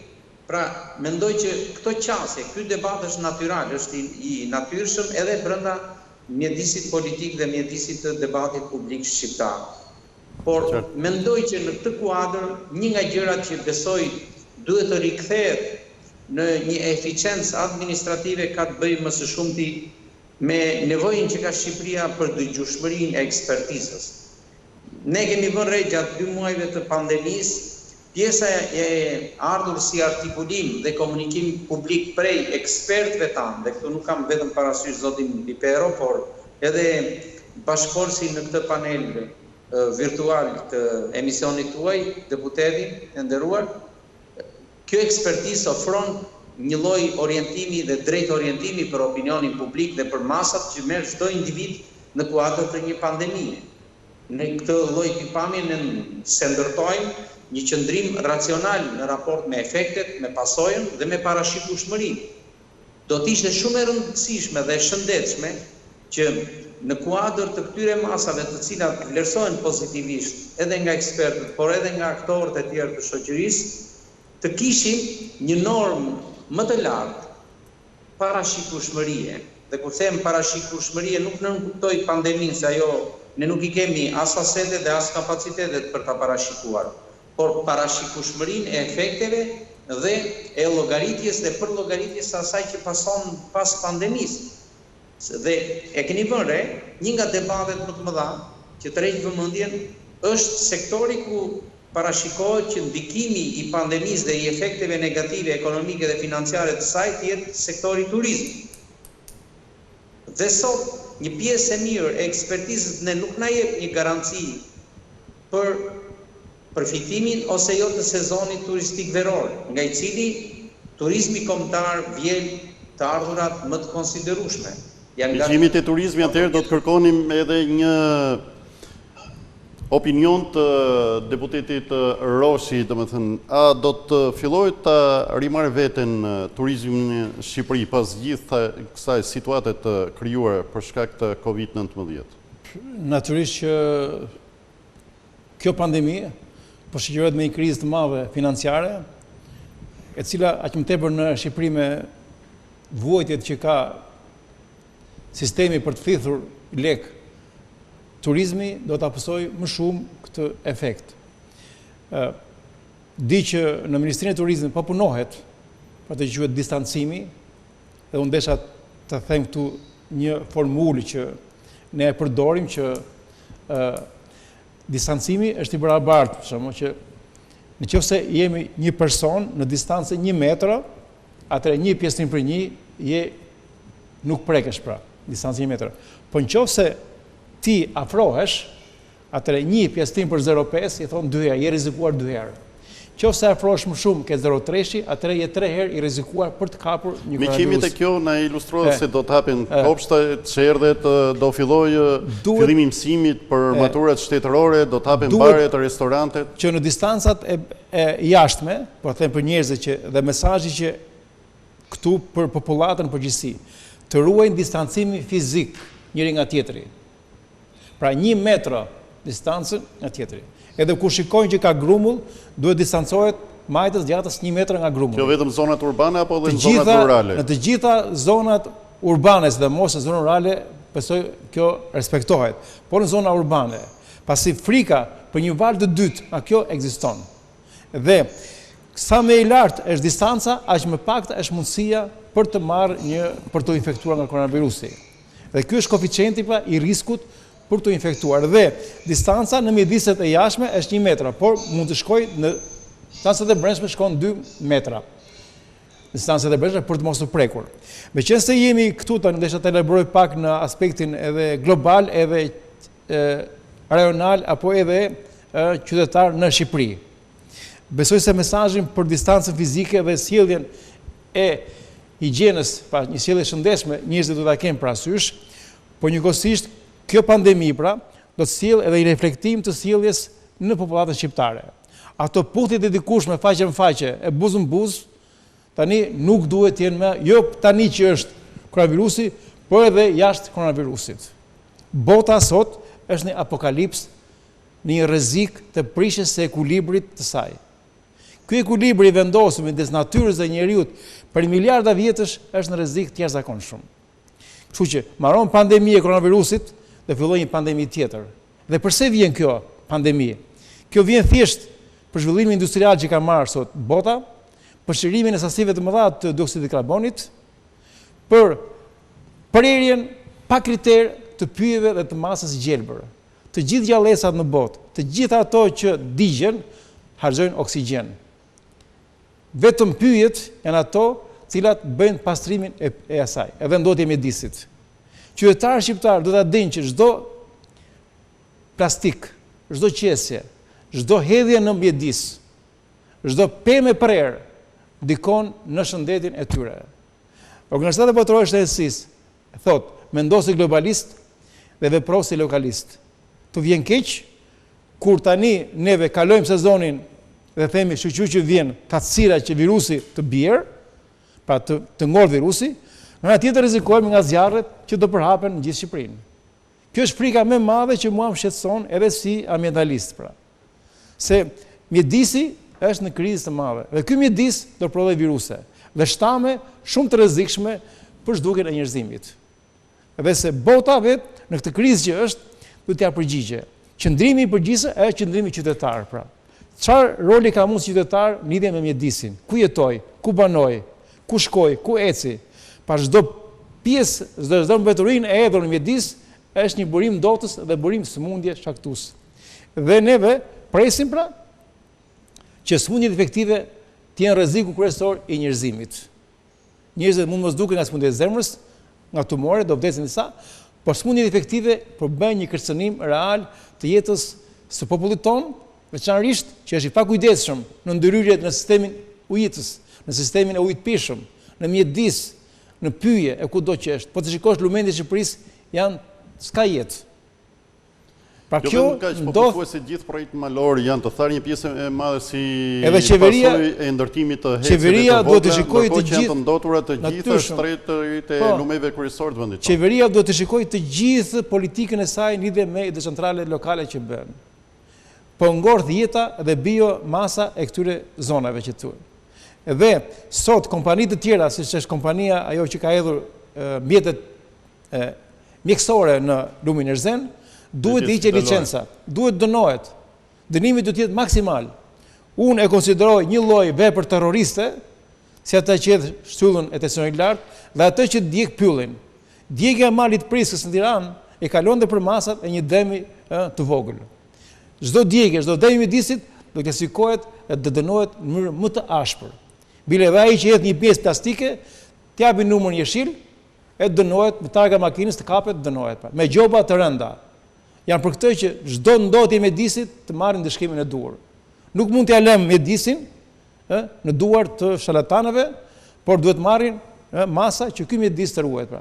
Mushkëritë e globit që janë Amazona, që po priten ndikojnë në Shqipëri. Mushkëritë e Elbasanit janë krast, janë kudo këte. Qëse këto mushkërit për rreth priten, kush do ta thithim tymi që nxjerr nga metalurgjiku, i cili jo pak rast e pak herë, edhe filtrat që janë aty nuk i vë rregullisht. Një mesazh edhe si themelues i shëndetit publik, por edhe si politikan, duke qenë se Shqipëria dal nga dal do të kthehet e gjitha në një zonë të gjelbër. Çfarë duhet bëjnë qytetarët shqiptar që të paktën të mos përsëritet më një situatë e tillë dhe rreziku i qytetar shqiptar duhet i bëjë thirrje vetes që truajnë shëndetin e vetes edhe të njerëzve përreth. Duhet të reformojnë gjithë sjelljet e shëndetshme, mënyrën e takimit me njerëzit, mënyrën e komunikimit me fëmijët, mënyrën e komunikimit me mjedisin ku është, pra të jetojnë mjedis shëndetshëm dhe kjo do të reflektojë në sjelljen që kanë. Një sjellje qytetare e shëndetshme, edhe qëndrime qytetare të shëndetshme lidhje me veten, me familjen, me shokët. E thash dhe pak më parë që ne dikur në përqafoheshim fort, kohë e përqafimeve shumë të forta ka ikur. Kohë e puthjeve ka ikur në rrugë kudo që takosh, sepse nuk e dim, jo se pragjykojmë atë që takojmë, por ne nuk e dim ku ka qenë ai. Ai nuk e di se ku kam qenë unë. Pra unë nuk mund të bëjmë shkak të jap atij një virus apo një sëmundje që mund të jetë edhe e lehtë apo e rëndë që mund sfajtohet. Sëmundjet, thash dhe njerë, sëmundjet që përhapen përmjet ajrit, pra ajri apo stërklave apo shtymës apo tjeta, janë sëmundje që kalojnë në humbje të jetës. Kemi kujdes me mënyrën se tani jemi në televizion këtu, mënyrën se si ecim rrugës, mënyrën e të fal për shprehjen të pështyrit në rrugë, të teshtitjes apo të gjë. Jemi të kujdesshëm pra, sepse përmjet saj ne infektojmë shumë njerëz të tjerë. Tuberkulozi, një nga sëmundjet kështu është përhapur. Por dhe viruset kështu përhapen, nga njeriu ke njeriu. Edhe një thirrje edhe për gjithë ata që merren dhe për fermerët, për gjithka, prodhojnë produkte të shëndetshme, bio, të blejmë produkte shqiptare që të ndihmojmë ekonominë tonë, edhe të ruajmë distancimin fizik me njëri tjetrin. Për sa kohë që kjo epidemi vazhdon të qëndron në Shqipëri, po është në zonat përreth, pra duhet bëhet zero gjithë Europa, që Shqipëria të bëhet zero, bëhet zero Italia, zero Franca, zero Serbia, zero Kosova, zero Maqedonia, zero Greqia. Kur këto të kenë 1 muaj, 2 muaj, 3 muaj dhe gjithë atëherë, filloi lëvizja e avionëve të tjera, atëherë ne mund të themi që ja hodhëm koronavirusit. Kjo do kohë pra, do disa muaj kohë. E qartë, faleminderit për këto këshilla kaq të çmura për gjithë bashkëqytetarët tanë. Këtu i ka ardhur fundi dhe gjysmëspartë të emisionit Debat Transparencë. Ishim me deputetin e Kuvendit të Shqipërisë, mjekun e mirë njohur, zotin Enver Roshi. Faleminderit që ishit Debat Transparencë. Ftoj regjin për i blokë reklamash për të rikthyer sërish pas pak me analistin Aleksandër Qipa dhe një të ftuar tjetër special.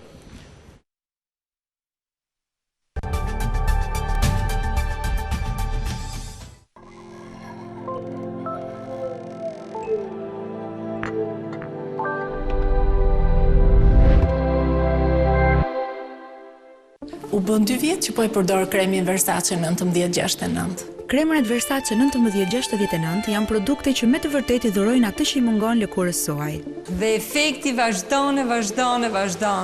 Unë nisa të ndjej me njëherë ndryshimet në fytyrë. Bashkimi i kolagjenit dhe shegës në këtë krem dhuron një efekt të pazëvendësueshëm për lëkurën tuaj. Studimet e reja laboratorike rivërtetojnë edhe një herë se bashkimi të dy këtyre elementeve bën për lëkurën atë që mund të quhet pa hezitim mrekulli. Duket si kur po mos të kem këtë krem çdo ditë, nuk do të isha kjo që jam, me këtë lëkurë që kam. Rruda? Për çfarë rrudësh po flasim? Kur e bleva për herë të parë, efekti i tij ishte i mrekullueshëm. Për herë të dytë mendova se rash në dashuri me ta, dhe për herë të tretë vendosa të mos ta ndroj më. Nuk bëhet fjalë që të hiq dorë nga ky krem. Njerëzit habiten kur i tregoj moshën time. Thuaj se të gjithë klientët tanë janë shumë të kënaqur dhe na e dëshmojnë vazhdimisht se lëkura e tyre është përmirësuar ndjeshëm pas përdorimit të kremit Versace 1969 me kolagjen dhe sheg. Për sa kohë do vazhdoj të marr komplimente? Aq kohë do vazhdoj ta përdor kremin Versace 1969. Bëhuni edhe ju pjesë e atyre që janë përdorues të kremit Versace 1969, vetëm duke bërë një telefonat në numrin 045 62 19 69. Jepi edhe ti lëkurës tënde shkëlqim, rini dhe freski. Sekreti i kremrave Versace 1969 qëndron te thjeshtësia e kombinimeve, sekretet e formulave popullore dhe të lashta dhe sigurisht që emri asnjëherë nuk zgënjen. Jeta e një femre duhet të jetë e guximshme, e vendosur dhe pa diskutim shumë e bukur. Sepse ne, femrat, vlejmë. Me kremrat Versace, lëkura juaj do të duket më e re, më e gjallë dhe me kalimin e kohës me më pak rrudha. Ne ju ftojmë të bëheni pjesë e dëshmitarëve tanë dhe të dëshmoni me të vërtetë suksesin që keni patur me përdorimin e kremrave Versace 1969, një produkt i certifikuar nga Bashkimi Evropian. Është nga të rrallat produkte në Shqipëri që ju japin garancinë e plot, Telefononi tani në 045 62 19 69 dhe përfitoni nga oferta e këtij transmetimi. Disa shije kthehen në traditë.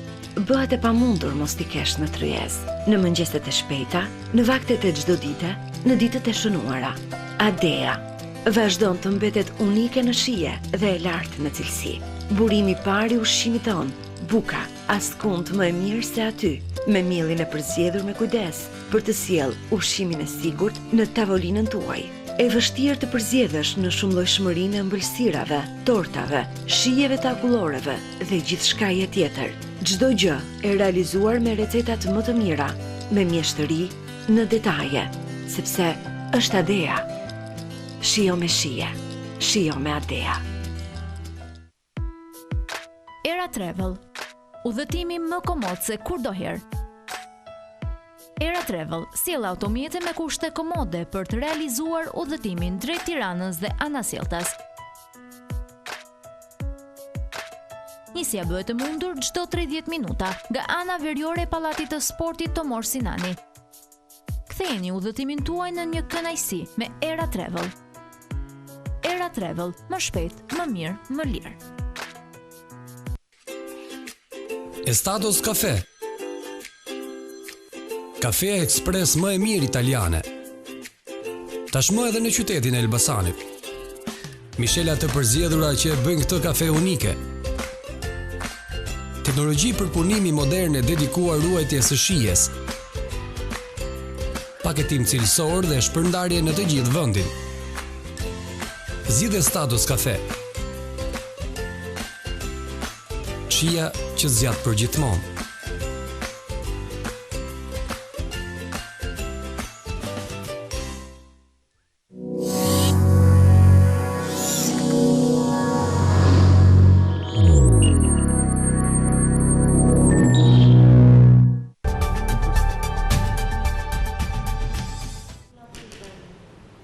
Nderuar teleshikues, jemi rikthyer në gjysmën e dytë emisionit Debat Transparencë, jemi drejt për drejt televizionin Skampa dhe në portalin Elbasan News. Në pjesën e parë ishim me deputetin e pavarur të Kuvendit të Shqipërisë, mjekun e mirë njohur zotin Enver Roshi, ndërsa të ftuarin e radhës kemi zotin Anila Cota, drejtore e zyrës vendore arsimore të sistemit parauniversitar në Bashkinë e Elbasanit, si dhe me analistin Aleksandër Qipa. Zoja Cota, mirë se erdha Debat Transparencë. Mbrëma, mirë se u gjeta. Ashtu si për gjithë njerëzimin edhe për shoqërinë shqiptare, por edhe për punonjësit e arsimit, një periudhë krejt e pazakont dhe mësimi online, njërisi e re, por vështërsi sfida. Si e keni përjetuar ju, trupa pedagogjike dhe gjithë sistemi parauniversitar këtë situatë kaq të pazakont? Është mirë kur njeriu në kohë të pazakonta mëson sa gjëra të reja, ashtu sikurse është edhe të mësuarit online apo të mësuarit në distancë. Ju e thatë që vërtet është njërisi për sistemin tonë arsimor, po, ashtu është, sepse nuk kemi pasur përvoja të tilla dhe na u desh të sfidojmë veten për t'i mësuar në mënyrë që të transmetojmë më të mirën tek nxënësit, në mënyrë që të bëjmë të pamundurën që tek secili prej nxënësve tan të arrijë ajo çfarë duhet të merret. Të merren ato njohuri themelore të cilat duhet të garantojnë ecurinë e mësimit, ecurinë e fëmijëve, ecurinë e realizimit të programit dhe mbi të gjitha qëndrueshmërinë e këtyre njohurive. Sigurisht që mësuesit tanë nuk kanë pasur përvoja të tilla më parë, është bërë e mundur në mënyrë autodidakte të mësuarit e mësimdhënies online dhe pastaj përmes kualifikimit, përmes trajnimeve të ndryshme, përmes angazhimit në platforma të ndryshme të mësuesve fillimisht, edhe më pas edhe të nxënësve. Unë them që ne ja kemi dalë, ne kemi sfiduar veten, ne kemi sfiduar kohën, ne kemi sfiduar gjithë të situatë. Ne jemi te sfidat, cilat kanë qenë disa nga sfidat më të vështira për sistemin parauniversitar? Sigurisht që sfida kryesore e thash që ka qenë aftësia e mësuesit për ta realizuar mësimin online. Por ne kapëm situatën, le themi, që në javët e para të pandemisë, edhe sfida tjetër që pasoi kishte të bënte me vështirësitë e fëmijëve, me mungesën e pajisjeve digjitale edhe të mësuesve edhe të nxënësve. me mungesën her pas here të aksesit për të futur në internet. Diku nuk ishte valë, diku nuk ishte mundësi për ta bler internetin. Pjesa më e madhe e fëmijëve u gjendën të papërgatitur pa telefon, apo me një telefon e gjithë familja. Sfidë tjetër ishte mirëkuptimi që duhet të gjenim tek prindrit, angazhimi në këto grupe, jo vetëm grupet që ne ngritëm fillimisht grupe WhatsApp-i, jo vetëm të fëmijëve, por edhe të prindërve. Ishte një sfidë më vete orari non-stop i punës së mësuesve, pasi duhet ta fillonin punën që në mëngjes me transmetimin e videove mësimore apo edhe të shpjegimit të mësimeve në mënyrën online, e më pas me dhënien e detyrave, me sjelljen e detyrave mbrapsht tek mësuesi, me korrigjimet, me vlerësimet, her pas here sfida të tilla të tipit që prindrit ishin edhe të shokuar nga gjendja e përgjithshme, por edhe nga vlerësimet që merrnin fëmijët e tyre për shkak të mos angazhimit në nivelet e duhura, apo dhe për shkak të pritshmërive që prindrit kishin. Kështu që këto ishin një sër sfidash, le të themi. Sfidë tjetër ishte mbi ngarkesa për të marrë dhe dhënë një sër informacionesh, të cilat shërbenin për koordinimin e gjithë punës në të gjitha shkollat, me drejtorinë e përgjithshme të arsimit parauniversitar, me drejtorinë rajonale, me bashkinë gjithashtu. Kështu që... Po në zonat urbane duket edhe për shkak të infrastrukturës që është edhe më e lehtë për të menaxhuar një situatë e tillë dhe zhvillimin e mësimit online. Po në zonat rurale ku jo rrallë ka jo vetëm mungesë të internetit, por edhe të energjisë elektrike, se jo të pakta kanë qenë raste gjatë kësaj periudhe që ka patur edhe mungesë të energjisë elektrike. Mungesën e energjisë elektrike le të themi që nuk e kemi vuajtur shumë, por edhe në ato raste të rralla që ka qenë, ne kemi zhvendosur orarin mësimor në momentet kur ka ardhur energjia apo ka qenë e aksesueshme. Ndërsa, përsa i përket thash linjës së internetit, përsa i përket mundësive që kanë pasur fëmijët e zonave rurale, ka pasur mundësira të tjera, siç kanë qenë platformat e Ministrisë së Arsimit, Akademi Pikal, apo edhe kanali dedikuar i radio-televizionit shqiptar për mësimin në televizion. Kështu që të gjithë fëmijëve u është dhënë mundësia për ta marrë në një rrugë apo në një tjetër mësimin për të mos i lënë asnjë lloj hapësire bosh pikërisht gjithë kësaj ngarkese, le të themi që përveç ngarkesës së mësimeve kanë pasur edhe ngarkesën emocionale. Ankthi, stresi, bisedat që dëgjojnë, lajmet që dëgjojnë, e frustrojnë fëmijën, e sjellin atë në një shok, le të themi, i cili dhe ai ka pjesën e vet dhe duhet. Por roli i shërbimit psikologut, domethënë për ta minimizuar këtë pasojë të shkaktuar. Në Zyrën Vendore Arsimore Elbasan, sigurisht që shërben apo ofron shërbimin e tij edhe ky ekip ekspertësh të shërbimit psikosocial, të cilët kanë qenë në ballë të punës për të gjitha çështjet të cilat kanë qenë të lidhura me shëndetin mendor, me shëndetin psikoemocional të fëmijëve dhe me gjendjen e tyre të përgjithshme. Sigurisht që ata kanë ngritur këndin e tyre të psikologut online, ku të gjithë fëmijët apo prindrit apo edhe mësuesit drejtojnë pyetjet dhe adresojnë problematikat e tyre, ndërkohë që një pjesë shumë të madhe të kohës punës tyre, ata kanë kushtuar le të themi prezantimit të temave që kanë të bëjnë me këto çështje sensitive dhe me angazhimin e fëmijëve në aktivitete të ndryshme, aktivitete të pafundme. Nëse ju do të futeni në faqen tonë të Zyrës Arsimore apo dhe në webet e shkollave apo në faqet në rrjetet sociale të shkollave, jam e bindur që do të gjeni aty me mira angazhime të fëmijëve, të mësuesve, të prindërve, jo vetëm në mësim, po edhe në aktivitete në veprimtari të ndryshme, të cilat kanë mundësuar që ata të nxiten më tej, të bashkëpunojnë më tej dhe të kalojnë një pjesë të kohës së tyre në pjesën e argëtimit. Ftoj Regjinë edhe herë në një lidhje live në Skype me analistin dhe gazetarin Aleksandër Qipa.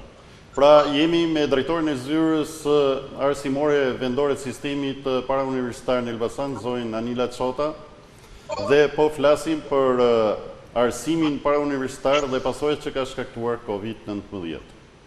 Një komenti juaj për këto pasojat që ka lënë si të arsimi parauniversitar, po ashtu edhe të sistemi universitar në Shqipëri, zotit Qipa. Ne duhet ta pranojmë që pandemia që preku vendin tonë ishte e paparashikuar për gjitha strukturat e ekonomisë dhe jetës sociale të vendit, por në mënyrë të veçantë për sistemin arsimor. Këto janë sfidat cilat unë mendoj që ende ne nuk i kemi kapërcyer, sepse në arsim kosto që i shkaktohet cungimit të strukturës programore dhe kryesisht kohës fizike të një viti akademik është e tillë që mund të verifikohet një vit pasardhës dhe nuk mund të verifikohet për gjatë atij viti që ndodh humbja apo dëmtimi në kuptimin më substancial të fjalës. Sepse kurrikulat universitare dhe jo vetëm universitare, kurrikulat e niveleve të arsimit përfshi nivelin bazik, atë 9 vjeçar apo të mesëm, për shkak të regjimit të izolimit cënohen, jo në kuptimin vetëm fizik të fjalës, por në kuptimin e funksionit që kryen të gjithë aktorët që se ndërtojnë dhe plotësojnë sistemin e një viti mësimor. Në rastin konkret, prishet gjithë metodologjia e komunikimit, e kërkesës dhe dhënies në raportet midis mësimdhënësit dhe mësimmarrësit dhe në mënyrë të veçantë struktura e verifikimit të nxënit apo të dhënit në kuptimin më klasik të pedagogjisë. Por nga ana tjetër, duke patur parasysh që diferencat që ekzistojnë për mënyrën e përdorimit të pasjes së teknologjisë dhe informatikës, për pasjen e një sistemi ndoshta mjeran të IT-s në nivelet shkollore dhe aq më tepër, pastaj për mos e diskutuar edhe në nivelet familjare, diferencat që ka midis zonës rurale dhe zonës urbane dhe në mënyrë të veçantë varfëria sociale e cila në shumicën e rasteve jo pak familje në periferi të jetës së vendit nuk u jep mundësinë e posedimit të një celulari i cili të mund të përdoret për efektet të mësimdhënies dhe të komunikimit për llogaritë arsimit. Të gjitha këto nuk janë sfida të pakta, por në rikthejnë në pikpamjen kohore të një projekt i cili ka pas debate dhe diskutime edhe profesionale, por edhe në kuptimin analitik të fjalës. E kam fjalën 8 vjet më parë flitej në Shqipëri për të ashtu quajturin projekt të sistemit arsimor Shqipëria në moshën e internetit. Pandemia po dëshmon që ne duhet ta rikonceptojmë nivelin dhe sistemin arsimor në funksion të nevojës së përdorimit dhe pse jo edhe të lehtësimit të raporteve midis mësimdhënies dhe të marrjes prej kategorive të nxënësve. Si mund të bëhet kjo? Disa nga i vendet e Bashkimit Evropian në kuadër të këtij shqetësimi që rezultuan edhe pandemisë, dhe këtu e kam informacionin të freskët, sepse kam ndjekur këto ditë, mënyrën se si ka ndryshuar struktura e lektorimit në universitetet më prestigjioze dhe sjell në vëmendje tuaj se si e ka ndryshuar strukturën e marrëdhënies midis studentit dhe pedagogut në versionin online, edhe një nga universitetet më të rëndësishme të Evropës, ndoshta nga më jetëgjatët në pikpamjen historike të tij, siç është ai i Sportit në Berlin, në Gjermani. Ata kanë krijuar një strukturë të re të verifikimit jo vetëm të nxënit të studentit, por të verifikimit të lektorimit, të mësimdhënies, po ta themi në kuptimin më klasik të fjalës. Sistemi arsimor në Shqipëri është kuptohet në nivelet e modestisë për ta implementuar këtë gjë. Por kjo pandemi dhe kryesisht gjitha hapësira e beft e ristrukturimit të saj në kuadër të efektit që ndodhi, nxjerr mendoj edhe nevojën e ristrukturimit të projekteve dhe buxhetimeve tona arsimore për llogari dhe në lehtësi të inovacioneve të online. Dhe unë nuk e di, por edhe në nivelet e drejtorive rajonale të arsimit, ndoshta kjo gjë duhet të jetë një nismë që të inkurajojë rishqyrtimin e kapaciteteve të IT-së për llogari të jo vetëm të shkollave dhe të sistemit arsimor, por të këtyre dy relacioneve bazike që janë midis mësuesit edhe nxënësit. Nga ana tjetër, vetë Ministria e Arsimit do të ishte me shumë vend të rikonceptonte ato që quhen strukturat e hedhjes në opsionet online të gjitha, po e themi, kurikulave, të programave, paketave programore në nivele të ndryshme të sistemit arsimor dhe pse jo edhe rikthimit të teksteve bazike që jepen në orët sipas profileve mësimore në opsionin e tyre online. Diçka e tillë jo vetëm do ta shëndoshte arsimin, por do të përgatiste me një kulturë edhe informatizuese vetë nxënësit. Dhe besoj kjo nuk ka nevojë për kosto të mëdha, por ka vetëm nevojë për operacione IT-je dhe të përfshirit në online. Dhe kjo gjë nuk duhet bërë me vonesë, sepse në të kundërt ajo që unë duhet ta them dhe e them me një lloj skepticizmi, pra më pavarësisht nga optimizmi që ndan drejtoresha, në pikpamjen e cilësisë, unë druaj se ne e kemi fituar kohën në pavarësisht nga opsioni online. Jam I sigurt që nëse do të kryen, dhe besoj këto janë të para edhe në strukturën programore, testet që pritet të jepen në kuadër të atyre që ne quajmë në mënyrë klasike provimet sezonale ose verifikimet sezonale të nxënit, do të na dëshmojnë se nga pikpamja e cilësisë tek nxënësit do të kemi jo atë rezultat që kemi parashikuar. Mbigjimi të cilësia, zoti Qipa, do t'i drejtohesha drejtoresë. Si e monitoroni ju cilësinë e mësimit online dhe cilësinë e të nxënit nëpërmjet online? Ajo që profesori është duke thënë, sigurisht që është evidente, nuk mund të pretendohet për cilësi maksimale të realizimit të programit në këto kushte të mësimdhënies online dhe në kushtet e papërgatitjes së mësuesve dhe befasisë në të cilën I zuri mësuesi dhe tërë sistemin arsimor dhe jo vetëm,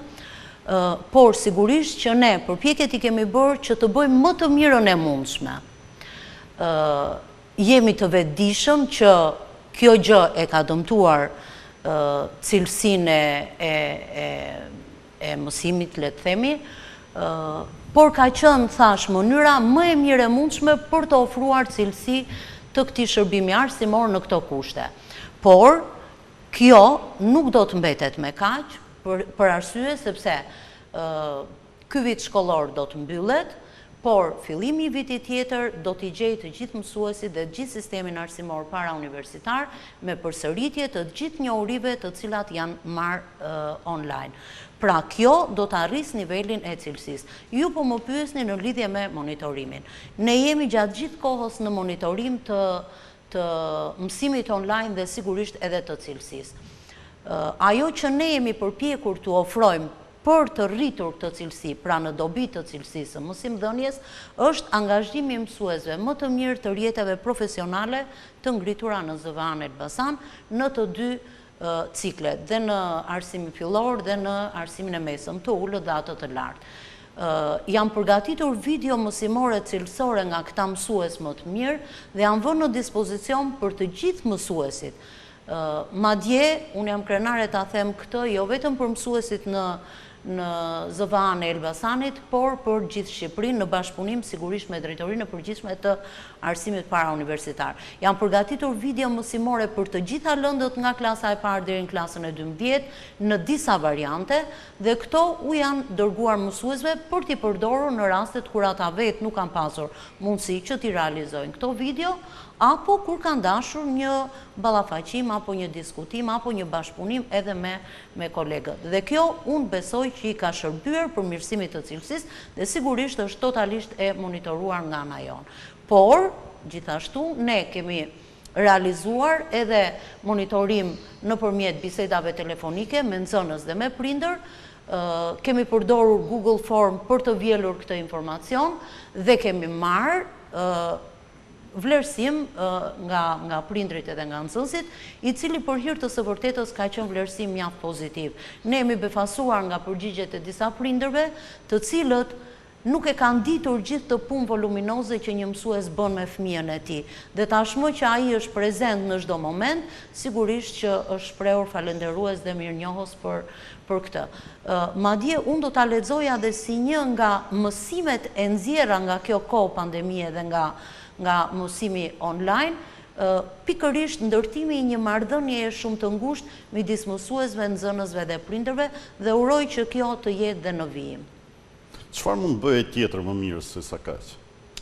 Unë do të mbështesja atë që profesor Qipa tha pak më parë, që duhet të fuqizohen kapacitetet e mësuesve për t'i paraprirë ndoshta një situate, unë them, inshallah Zoti mos na i dhënë më një gjë të tillë, por për t'i paraprirë situatave nga më të ndryshmet për realizimin e teknikave dhe metodologjisë së mësimdhënies online. Le të jemi të përgatitur për këtë lloj metodologjie, ne mësuesit, prindrit edhe fëmijët. Sigurisht që kërkon investime në teknologji, kërkon investime në kapacitete, kërkon një bashkëpunim dhe një angazhim shumë të mirë, kërkon një përkushtim profesional nga ana e gjithë stafeve pedagogjike, por ndoshta duhet rishikuar, mendimi im personal, edhe kurikula për të realizuar një ndoshta module të veçanta apo për të shtuar orët e IT-s në program. Ne po e shohim që kjo kërkesë tashmë i përket kohës dhe unë besoj që do të konsiderohet. Po, sërish me kolegun, analistin dhe gazetarin Aleksandr Qipa, me cilën jemi në një lidhje Skype. Diçka më shumë, zoti Qipa, për sa i takon, se jetojmë në kohën e epokës digjitale, me që dhe drejtoresha e përmendi që vërtet duhet bërë shumë tepër për sa i takon IT-s.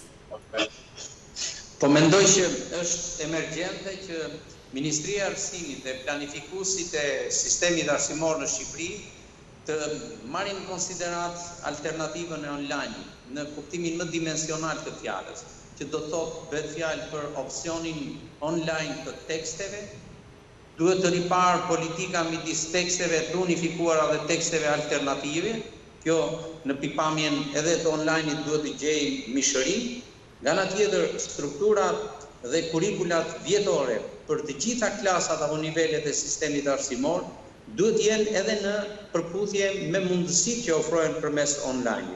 Dhe nga ana tjetër, në nivelin e komunikimit, metodologjinë e komunikimit për llogarinë e dhënies mësimore dhe të marrjes mësimore, duhet në mënyrë të padiskutueshme Ministria e Arsimit të rishikojë strukturën infrastrukturore të online, që do të thotë që edhe nxënësi në gjitha nivelet e veta mund ta marrë këtë shërbim në kushtet e një pandemie apo të një epidemie, në mënyrën më perfekte dhe në mënyrën më kontribuitive përmes online. Kjo nuk është një komoditet më, por është një mundësi praktike, një mundësi natyrale, duhet ta konsiderojmë si të tillë. Dhe ajo që mund të diskutojmë pak, besoj është fjala për metodologjinë e të verifikimit të nxënësit, sepse ne kemi mbetur në strukturën klasike të trashëguar të verifikimit të nxënësit, përmes metodave të testeve, përmes provimeve të pjeshme, provimeve vjetore, përmes formave të tjera, por ka, mendoj unë, ende hapësira për metodologji dhe teknika të reja të verifikimit të nxënit, të cilësisë dhe të kualitetit formues të nxënësit, pavarësisht nga diferencat dhe diversitetet kualitative që ofrojnë ata. Kur them diversitetet kualitative, e kam fjalën edhe për targetin e të talentuarve, edhe për talentin atyre që mund të jenë në elementet e paragjenisë, gjë që nuk duhet i përjashtojmë në sistemin tonë dhe në pritshmëritë tona arsimore, por edhe për ato që konsiderohet kategoritë e marginalizuara të sistemit dhe të terrenit tonë arsimor. Dhe këtu e kam fjalën për fëmijët që vinë nga banesa që ndodhen në zona të thella, jo vetëm rurale, por deri edhe në kulla të skajshme, edhe për këto online mund të ofrojë një opsion adekuat, i cili është jo vetëm efektiv, por është ndihmues. Dhe në këtë lloj pikpamje i krijojmë një mënyrë tjetër nxënësit të periferisë për të qenë i integruar në jetën aktive të metropolit apo të hapësirës globale. Në sistemin arsimor, kjo mendësi duhet të implementuar, pra duhet të zbatuar sa më parë që të kemi mundësi ta tjetërsojmë edhe diferencën pavarësisht nga pozicioni gjeografik ku ndodhet apo pozicioni rural apo urban në të cilin ndodhet fëmia që ndjek sistemin tonë arsimor. E qartë, në to momente kemi tjetër ndërprerje të shkurtër, ftoj regjin për një blok reklamash për të rikthyer sërish me drejtorin e zyrës vendore arsimore të sistemit parauniversitar në Bashkinë e Elbasanit dhe kolegun dhe gazetarin Aleksandër Qipa.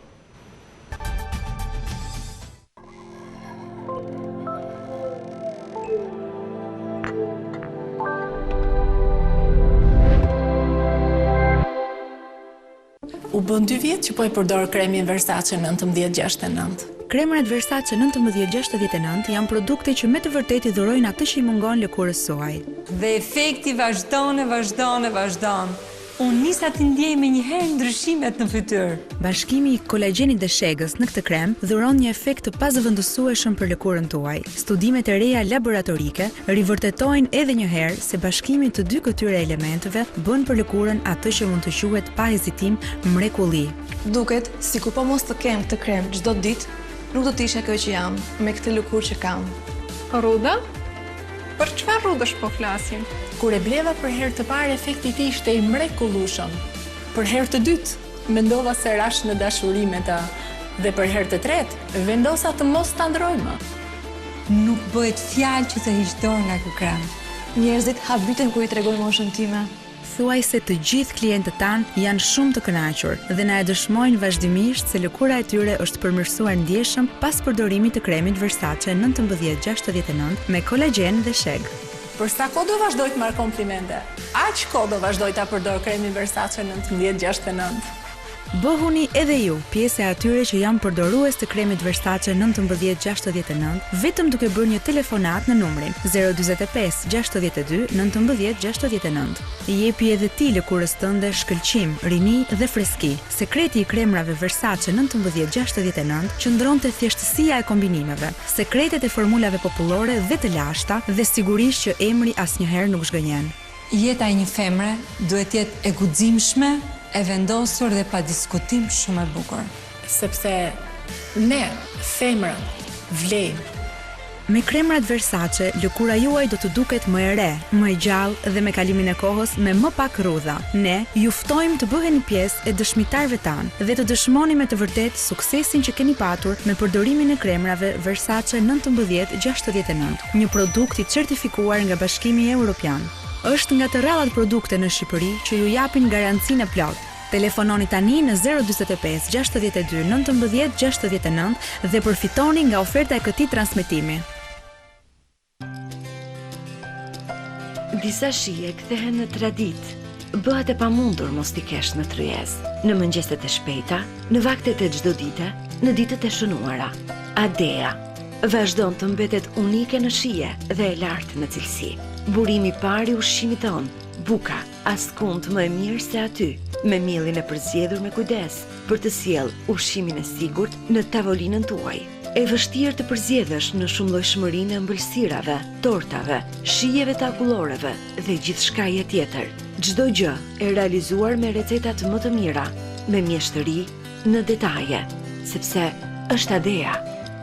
Shijo me shije, shijo me Adea. Era Travel, udhëtimi më komod se kurdoherë.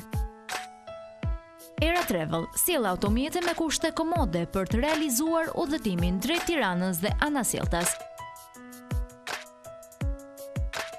Nisja bëhet e mundur çdo 30 minuta nga ana veriore e pallatit të Sportit Tomor Sinani. Kthejeni udhëtimin tuaj në një kënaqësi me Era Travel. Era Travel, më shpejt, më mirë, më lirë. Estados Cafe. Kafe ekspres më e mirë italiane. Tashmë edhe në qytetin e Elbasanit. Mishela të përzgjedhura që bëjnë këtë kafe unike. Teknologji për punimi moderne dedikuar ruajtjes së shijes. paketim cilësor dhe shpërndarje në të gjithë vendin. Zgjidhje status kafe. Shija që zgjat për gjithmonë.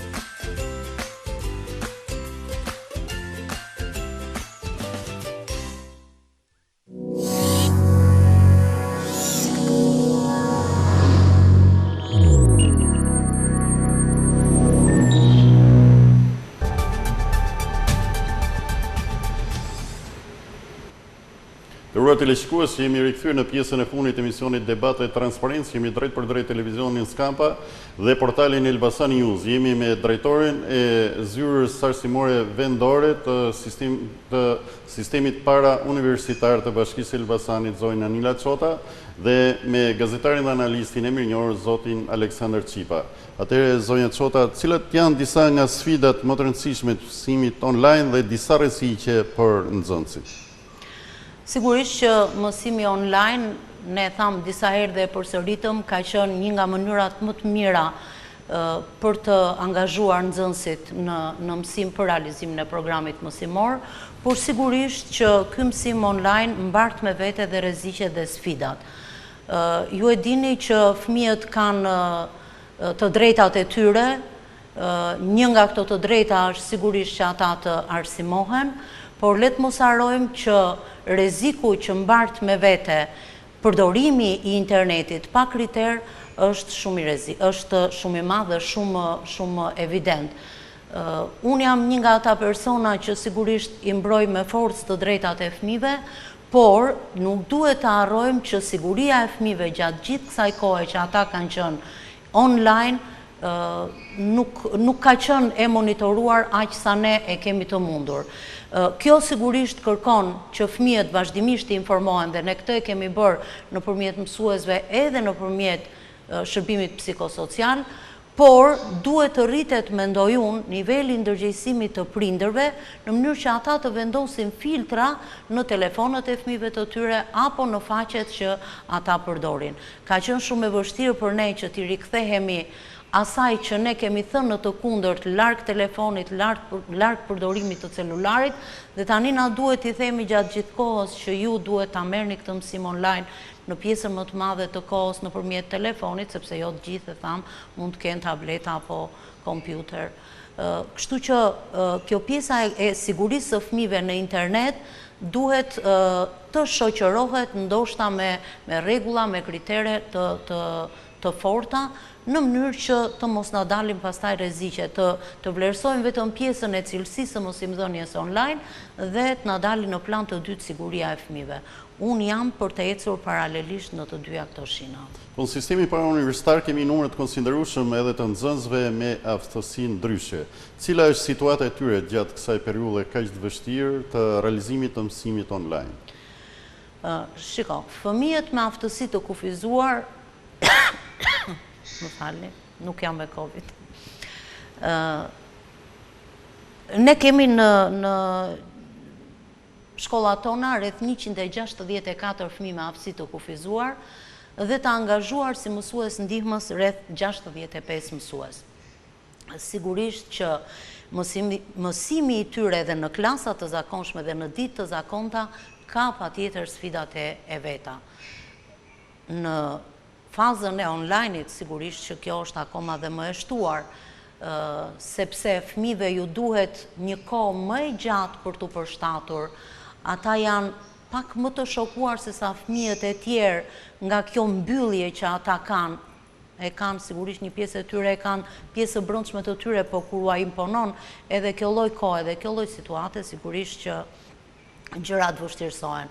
Është ndjekur plani PEI i përgatitur nga mësuesit që në fillim të vitit, është ndjekur edhe nga prindrit, është ndërtuar, le të themi, një plan i ri konform kësaj situate dhe le të shpresojmë që gjërat do të ecin mirë. Nuk janë në normalitetin e tyre, sigurisht. Më falni. Pasi ju thash, është e vështirë që fëmijët ta marrin mësimin kur janë në klasë ballë për ballë me mësuesen, të ndërtojnë atë marrëdhënien, atë afrimitetin që ata e kanë aq të domosdoshme, dhe ca më tej shtohet kjo gjë kur ata vetëm e shohin nëpërmjet telefonit.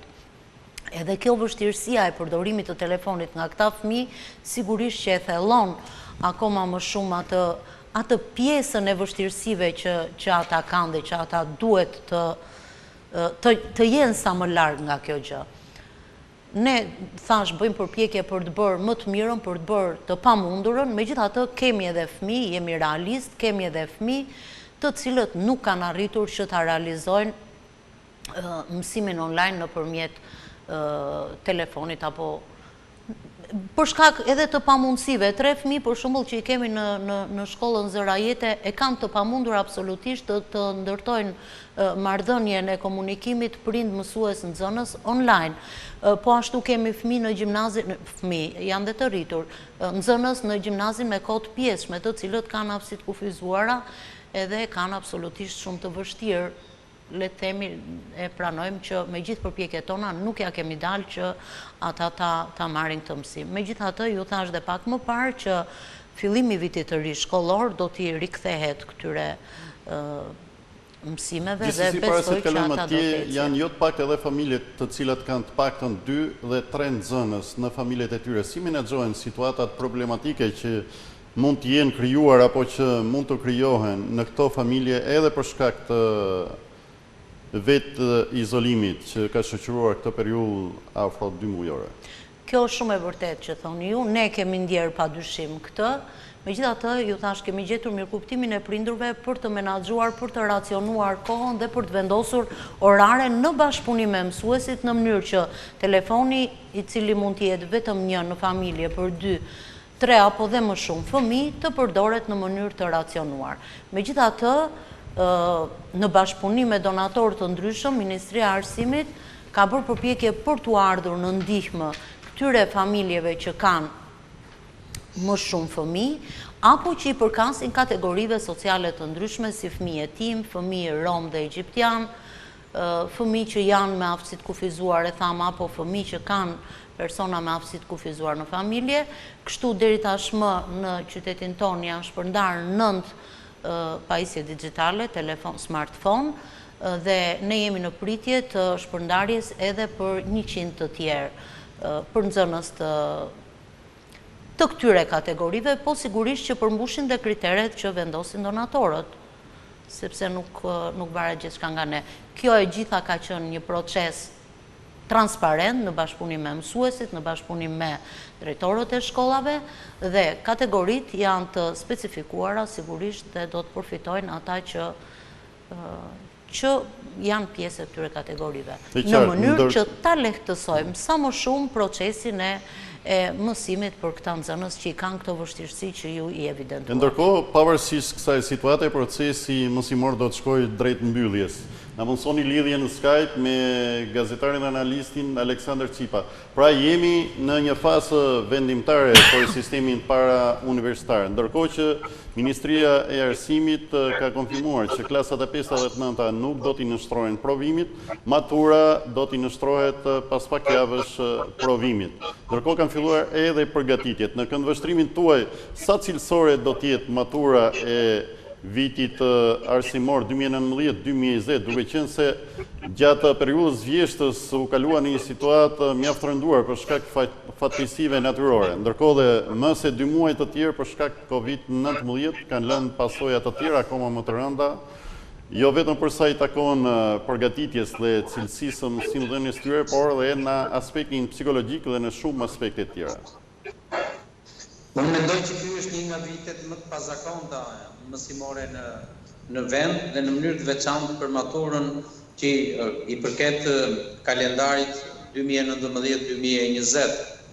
Efektet do të jenë të konsiderueshme sidomos në kualitetin e të nxënit mësimor dhe në mënyrë të veçantë tek niveli që i maturës që do të nxjerrim dhe që do të jemi në një ballafaqim gati të vështirë, jo vetëm me sistemin universitar që i pret për t'i pranuar, për të vazhduar mëtej arsimimin e tyre, por fatkeqësisht edhe në skenën globale të universalitarizmit ndërkombëtar, sepse siç e dim, janë gati më shumë se 20% maturantëve shqiptarë që preferojnë përgjithsisht ndjekin studimet e tyre në universitetet jashtë Republikës së Shqipërisë, jashtë territorit të vendit. Këto pasoja do të jenë të konsiderueshme, mendoj unë, sepse në një lloj pikpamje viti akademik, viti zyrtar mësimor është dëmtuar dhe cunguar konsiderueshëm, jo vetëm në raportet konceptuale, por më së shumti në vlerat kualitative të tij. Do të ishte shumë me rëndësi që administrata jonë arsimore në të gjitha nivelet, qoftë në nivelin unitar, që do të thotë në nivel republike, qoftë në nivelet lokale, mund të kërkonin dhe të bënin më tepër përpjekje për përvetësimin e metodologjive që ndajnë targetet të saktuara. Ju pak më parë pyetët drejtoreshëm për nxënësit me aftësitë kufizuara. Në Shqipëri ka një organizatë të personave me aftësitë kufizuar, e cila është pjesë e networkut ndërkombëtar të shoqatave me aftësitë kufizuara. Dhe më duhet ta sjell edhe si një lloj kurreshje, mos edhe si një lajm, që në dijenin time, shoqata e personave me aftësitë kufizuar në Republikën e Shqipërisë ndan një nga bibliotekat më të pasura të digitalizuara për këtë kategori, pra për personat me aftësitë kufizuara. Dhe biblioteka është një nga më të pasura, që do të thotë që mund ofroj edhe opsionin e përgatitjes së teksteve të posaçme për këtë kategori nxënësish, pra për ata me aftësitë kufizuara. Që do të thotë nëse krijohet një network ose bashkëpunim me një organizatë dhe me administratën tonë arsimore, për atës, për them target nxënësish, që janë dhe i përkasin këtij komuniteti, mund të sigurohet dhe të garantohet edhe vijimësia e posedimit të teksteve dhe të krejt kurrikulës arsimore për vitin e tanishëm dhe për vitin pasardhës. Dhe kjo është, mendoj, e lehtësueshme, nuk ka nevojë të kërkohen fonde apo të kërkohen investime të konsiderueshme. Dhe pjesa tjetër që lidhet me sugjerimin dhe kryesisht me atë që ne kemi si pritshmëri për cilësinë e maturave, dhe kryesisht të maturës 2019-2020. Po, unë ndaj shqetësimin që pavarësisht se është thënë që do të ketë një paketë shtesë në fund të vitit mësimor, pra në periudhën e gushtit, shtatorit, për të plotësuar dhe për të verifikuar vakumin e shkaktuar nga periudha pandemike. Si do të realizohet kjo, mbetet për të parë, dhe sa efektive do të jetë ajo në raport me krejt targetin e maturantëve të vendit, kjo përsëri mbetet për të parë. Ndoshta do të duhej që në këtë periudhë vetë drejtoritë tona rajonale të arsimit të ndanin eksperienca dhe pse jo të sillnin novitete, pra risi të plotësimit të vakumit arsimor dhe të plotësimit edhe të vakumit shkaktuar në kuadrin e pacilësishmërisë së maturës për shkak të kësaj frakture që pësoi viti arsimor nga pandemia. Atëherë zonja Cota, lidhur me këto ide të zotit Qipa, cili do të ishte komenti juaj? Sigurisht që unë jam e hapur dhe shumë bashkëpunuese me gjitha organizatat e shoqërisë civile, po ashtu dhe me organizatat që punojnë për personat me aftësitë kufizuara. Ne vazhdimisht kemi realizuar trajnime të mësuesve ndihmës në bashkëpunim me këto organizata, madje edhe me universitetet. Edhe tashmë në kohën e pandemisë, sigurisht që këto trajnime janë zhvilluar online dhe kanë përfituar aq sa ka qenë e mundur.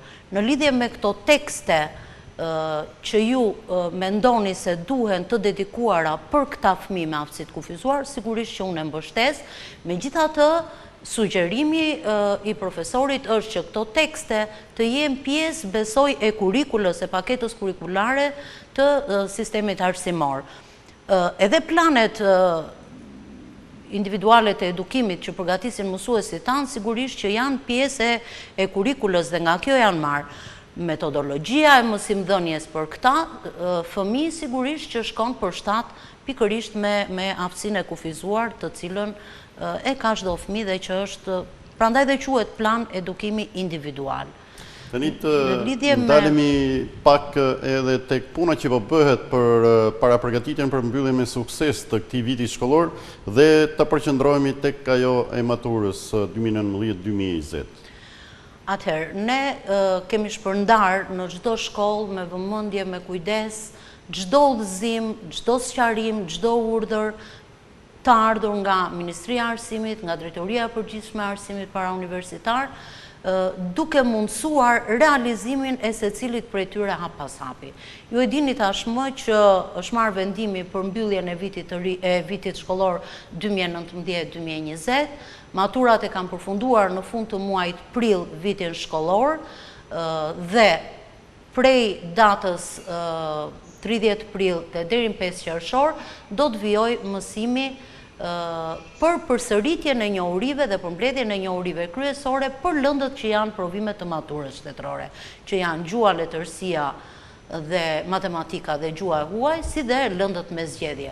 Është bërë i tërë organizimi edhe për pjesën kur nxënësit do të rikthehen në bankat e shkollës, pra prej datës 18 maj deri në 5 qershor, nxënësit nuk do ta zhvillojnë më mësimin online, por do ta zhvillojnë në klasë me mësuesit e tyre, përkundrejt gjithë protokollit të rregullave që ka nxjerrë Ministria e Shëndetësisë. Jo më larg se sot unë kam qenë në inspektim në disa prej shkollave të mesme, publike dhe jo publike, ku kemi parë nga afër bashkë me stafin masat që janë marrë në lidhje me zbatimin e këtij protokolli. Që nga vendosja e bankave në distancat e përcaktuara, 1.5 deri në 2 metër, vendosja e dezinfektantëve, pajisja, nesër do të pajisen drejtoritë e shkollave dhe me dezinfektant personal për secilin prej nxënësve. Dhe le të kthehemi përveç këtij kodit të rregullave, le të kthehemi pak tek pjesa e mësimit se si do të organizohet mësimi. Nxënësit maturant do të zhvillojnë çdo ditë nga 4 orë mësimi, që do thotë do të zhvillojnë për të 4 lëndët nga 1 orë në ditë, që do thotë në javë ata do të zhvillojnë 20 orë mësimi, 15 orë do t'jetë paketa javore e çdo lënde, lënda pra gjua shqipe dhe letërsia, matematika, gjua huaj dhe lënda me zgjedhje. Mësuesi do të përgatisin një plan të veçantë, janë orientuar të përgatisin një plan të veçantë të përsëritjes, të përmbledhjes së njohurive të gjithë maturës, të cilat këto pjesë të programit do të përfshihen në atë fondin e pyetjeve të provimit, të testimit që do të kryhet nga maturat.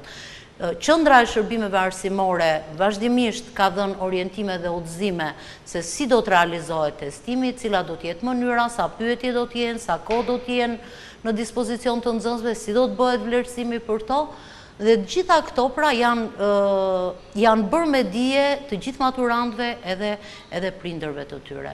Unë uroj dhe shpresoj që kjo kohë të mos reflektoj së paku në gjendjen emocionale të tyre. Me që jemi këtu, cili do të jetë roli i shërbimit psikosocial tek mësuesit dhe tek maturantët, cilët do të rikthehen në shkollë gjatë kësaj periudhe? Atëherë, unë ju bëj me dije që gjithë mësuesit që japin mësim në shkollat e mesme do të angazhohen në realizimin e përsëritjeve për maturën shtetërore, pa lënë më njanë sigurisht mësimin online për klasën e 10 dhe të 11, garantoj një shërbim cilësor arsimor gjatë gjithë kësaj periudhe. Shërbimi psikosocial do t'jetë patjetër prezent gjatë gjithë kohës për të eliminuar gjithë situatën stresante, gjithë ankthin që mund të kenë nxënësit me shumë të drejtë, sepse do t'i duhet të realizojnë maturën në kushte jo të zakonshme. Atëherë një mesazh për gjithë maturantët e Elbasanit dhe gjithë Shqipërisë kanë juaj dhe nga zoti Qipa. Atëherë, mesazhi im edhe një herë unë uroj së pari që të gjithë të kenë shëndet të plot, të kenë mirëqenie psikoemocionale për të përballuar me sukses maturën shtetërore, edhe për të treguar shumë dinjitoz në përgatitjen për testet, po edhe në realizimin e tyre. Duat ju them dhe diçka tjetër, me të vërtet ky është momenti kur ata do të hyjnë në auditore të tjera, do të drejtohen në udhët e jetës që ata do të zgjedhin, por let mos e kthejnë në qëllim në vetvete notën, sepse nuk është ajo më e rëndësishmja. Ne do të jemi në krah të tyre, ne do të garantojmë të gjithë sigurinë e nxënësve dhe do të përpiqemi të realizojmë një proces të maturës shtetërore në mënyrën më të mirë të mundshme për të mos i ngrënë sigurisht hakun asnjë nxënësi dhe për të shkuar gjithçka atje tek ata ashtu siç duhet. Dhe ju them që të vijojnë me forcë përpara, me vullnet, të kalisin vullnetin, të kalisin durimin dhe të shikojnë pak ato teste të cilat janë dhënë, modelet e testeve të cilat jepen vazhdimisht. Të qëndrojnë gjatë gjithë kohës me sy dhe me vesh dhe me mendje tek detyrat e tyre, të përqendrohen në mënyrë që të marrin rezultatet më të mira që ata i meritojnë. Atëherë sërish në lidhjen e fundit live Skype me kolegun gazetarin dhe analistin Aleksandër Qipa, një koment i shkurtër dhe një mesazh edhe nga ana juaj si një përfaqësues i një mass medias shqiptare për gjithë maturantët e Shqipërisë. Unë thjesht maturantëve do të sugjeroja që kohën e ndarjes nga obori dhe mjedisi i shkollës ta shfrytëzonin si një mundësi të re të komunikimit përmes online-it dhe përmes librit, i cili është i përfshirë në kurrikulën e maturës. Do doja që të sugjeroja që projektet e tyre për periudhën pas maturës vazhdojnë dhe për t'i fituar ato projekte, ata duhet ta shfrytëzojnë këtë kohë për studim, për lexim, për konspektim dhe për komunikim. Kur them komunikim, nuk nënkuptoj komunikimin thjesht shoqëror me shokun apo shoqen, por nënkuptoj komunikimin për llogaritë arsimit dhe të formimit të tyre. Është një periudhë e shkëlqyer për të qenë në lirinë e vetë formimit dhe në lirinë e orientimit si qytetarë të kësaj bote, pavarësisht se jetojnë në një rrethan të izolimit të papritur. Faleminderit nderuar teleshikues, tu i ka ardhur fundi edhe për sonde emisionit Debat Transparencë. Në pjesën e parë ishim me deputetin e Kuvendit të Shqipërisë, mjekun e mirënjohur Enver Roshi, ndërsa në pjesën e dytë me drejtoren e zyrës arsimore vendore të Arsimit parauniversitar zonjën Anila Cota, si dhe me kolegun dhe analistin Aleksandër Qipa. Faleminderit zonja Cota që ishin Debat Transparencë. Faleminderit ju. Faleminderit edhe ju, zoti Qipa, që ishit së bashku me ne në emisionin Debat Transparencë. Kaq pra për sonde nderuar teleshikues, emisionin mund ta ndiqni sërish të martën në orën 15:30 në transmetim, ndërsa së bashku si zakonisht shihemi çdo të hënë në orën 20:30.